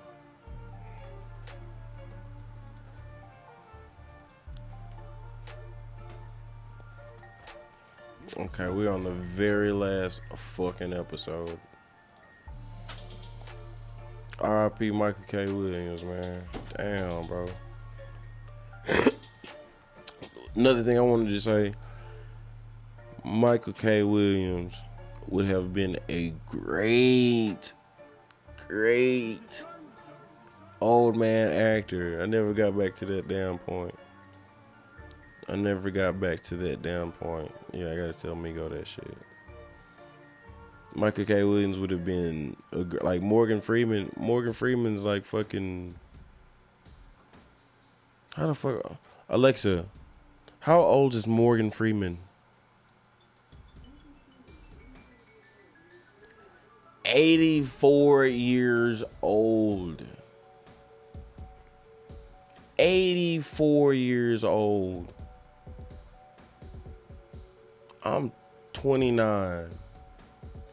84 years old. 74, 64, 54. He was 55 when I was born. Morgan Freeman. And this dude, how many movies has he done since I've been born in 92? Are you kidding me? This dude 84 years old and could still be called for a role right now today.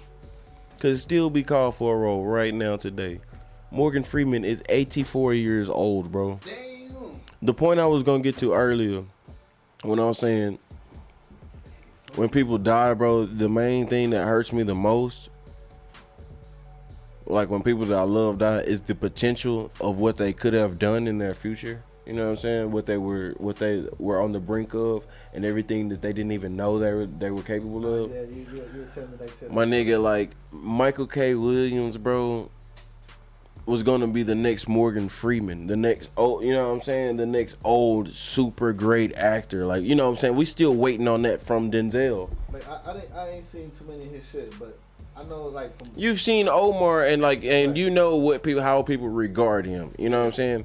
Like he's actually like under talked about, and what I'm saying. After he died, that's when I really figured out more about him.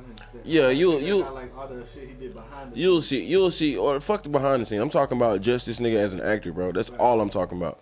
That nigga was, like I said, the depth he could take it. This nigga's characters were as hard as they were soft. You know what I'm saying? Equally. And what I'm saying, like we're all waiting on Denzel to be that next Morgan Freeman, like this nigga that's old as fuck, putting on great fucking performances, even if he's just talking. You see what I'm saying? That's what I'm saying, Omar. That's what I'm saying, Michael K. Williams, Omar, like that is what we was waiting on for him. Little did we know. People would sleep on that nigga, like Love Country Crap, whatever that shit is. I need to watch that shit. And I'm going to. It's about like, it's like slave times and shit like that, or modern, or like more like 1900s, early 1900s. I need to watch that, but that's where he was fixing to fucking take off, bro. Like he was gonna be a fucking damn near billionaire off of that shit, bro. When he became, bro, he was 54 years old.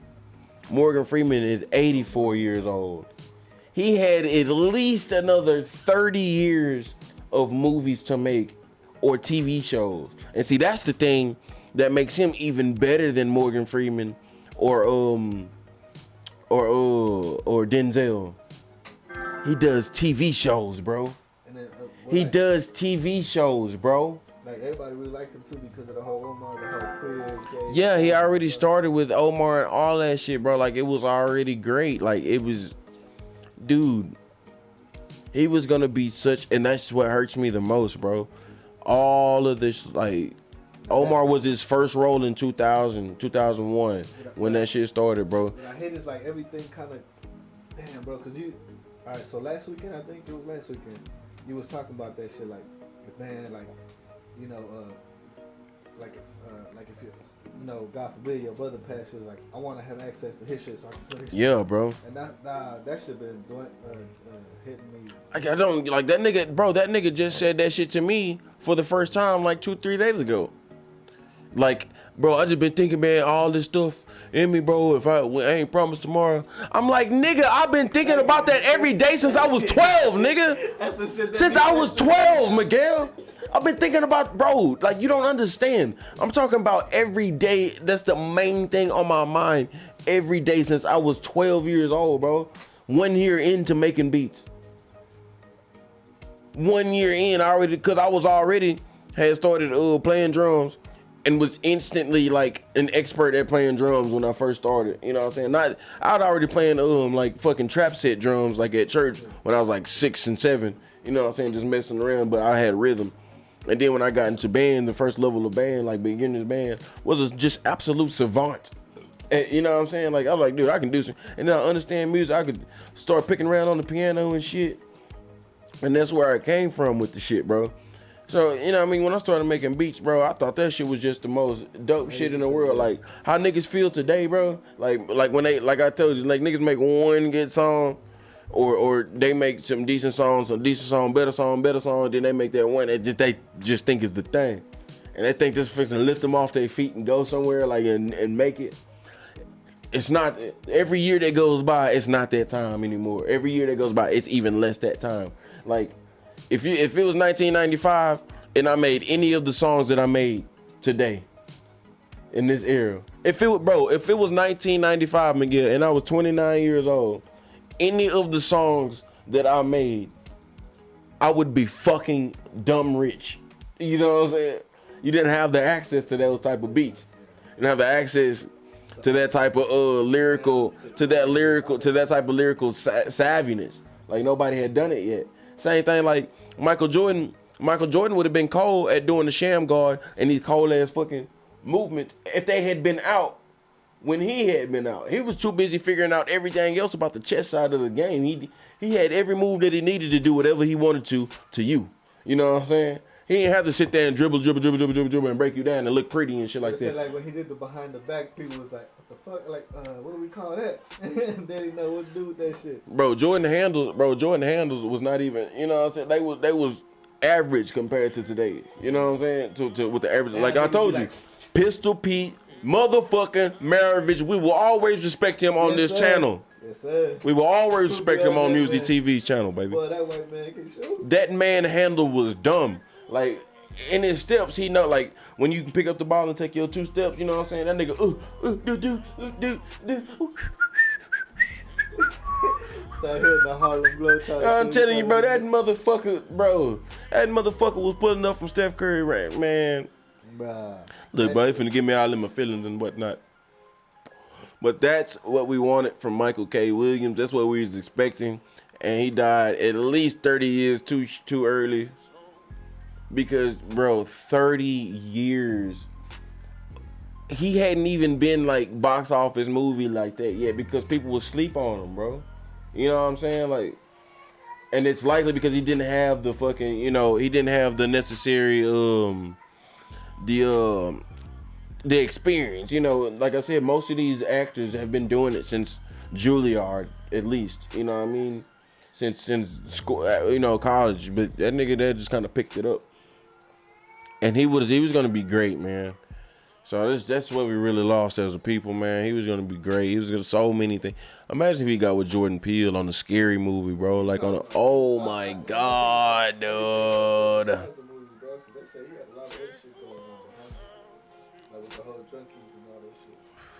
Yeah, I mean he just contributed his time, you know what I'm saying, like to a lot of charity and shit like that. Like he organized like a bunch of events or whatever, you know, for like. It's weird that 50 Cent tried to send a couple shots just because. Send shots for what? Since he passed, since he died, he was like, see man, that fentanyl to kill you, it's killing his customers. You should watch his new show. Not Power, but the one about Kane. It was like, you know, the fentanyl killing the streets. We did an episode about that, and they're like, oh, that's kind of fucked up that you tried to like use his death. And yeah. Like, shit, he sided with Jimmy Henchman when Jimmy Henchman tried to kill one of my niggas.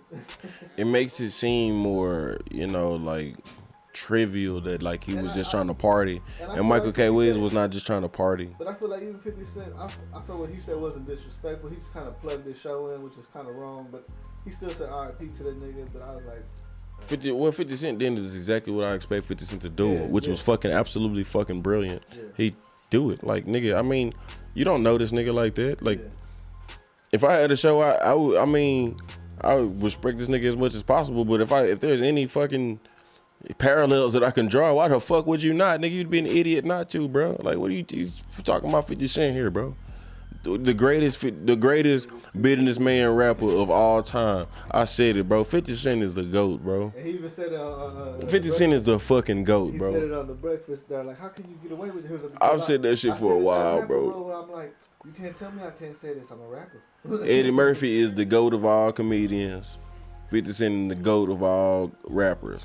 Doesn't mean 50 Cent has the best bars. Doesn't mean Eddie Murphy has the best stand-up. I'm talking about every category that you can check for being that type of celebrity. They check the highest in each margin, and their average is the best. Like Jay-Z ain't got no video game. Jay-Z, he probably got a shoe, but I can't tell you what the fuck it looked like. You know what I'm saying? Shoe, but it was Jay-Z. It came out after 50 Cent got his with Reebok. Jay-Z didn't have the entire world a part of his gang. A part of your gang, nigga. Like, you literally, like, commercially recruited people to your... Bro, he literally commercially recruited people to his gang. Everybody was shouting out G-Unit for... Bro, like, nigga, talk down on G-Unit with a bunch of niggas rocking G-Unit wearing that bitch. It might be some problems in that hoe, like, just like a gang. I ain't gonna lie. I never purchased no Sean John shit or none of the Rockaware, but that shit's in flimsy. That G Unit. The Rockaware, yeah, the G Unit, the tees was thick. But that's man, come on, bro. Like, but that's not fair. That's not a fair assessment, though. Boy, I already told you about that. I already told you about that, bro. That's not a fair assessment because when Rockaware came out, those tees were not available. Exactly. So of course, a nigga that's just getting into the business is gonna have access to, you know what I'm saying, new shit. When you've been doing business away. Was popping when he had the Sean John, but it was more like Sean John was high-end materials all the time though. It was a different style. You had t-shirts and shit, but that nigga was already on some Gucci Dior and all that bullshit. Like that nigga. That's how they said on this shit. The shirts was thick. They was hefty, nigga. Sean John had the highest material that you could get at the time. But like I'm saying, even when the new materials come out, if you've already been doing business with these guys, you're gonna keep doing business with these guys, right? There's nothing you're gonna do. Like, I was thinking today. I was seeing on somebody's Snapchat that they come get the snowballs or whatever. In Austin, you have snowballs, snow cones. You have some out here. Let me tell you why they trash. I have 2 to 3 questions for them. Question number 1.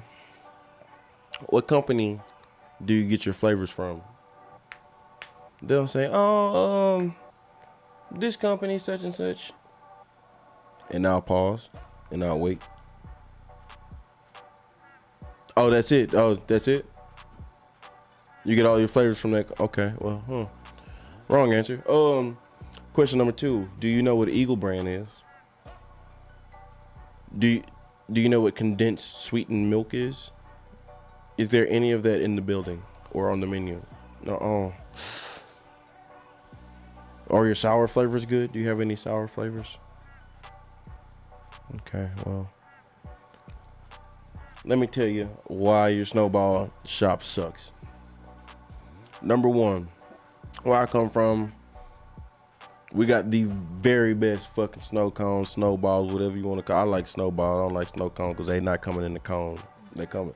You can get some big hefty monsters, like some big hefty monsters that you be like, man, why the fuck I get this extra large, bro? So Miguel, this chick, Angela Langston. She was like the mother of, one of my friends or whatever, and also one of my best friends. She got the best snowballs ever, bro. And one of the secrets is, I don't know if I'm allowed to tell this, but I'm sure I ain't got too many fans. One thing is, she goes to each company consistently. Like I'm saying, like if new t-shirts come out, the thick one, she gonna find it. This brand has good sour flavors. This brand has good natural fruit flavors like banana, strawberry, and shit. This brand has good. She's gonna go to each company and get whatever flavor they have. You know what I'm saying? And it doesn't end up being like 50 different companies. It's just maybe 2 or 3 companies. Like maybe they just have terrible strawberry, so I had to go to somebody else to get a good strawberry flavor. That's what she does. So that's number 1. And that goes into number 3 too, your sour flavors. People that make the sweet flavors probably don't make the sour flavors as good. You know what I'm saying? It might be a company, a certain company just make good sour flavors. Or it might be something else that you use and whip up to make the sour flavors, right? She do whatever, you know what I'm saying? Because she's a cook.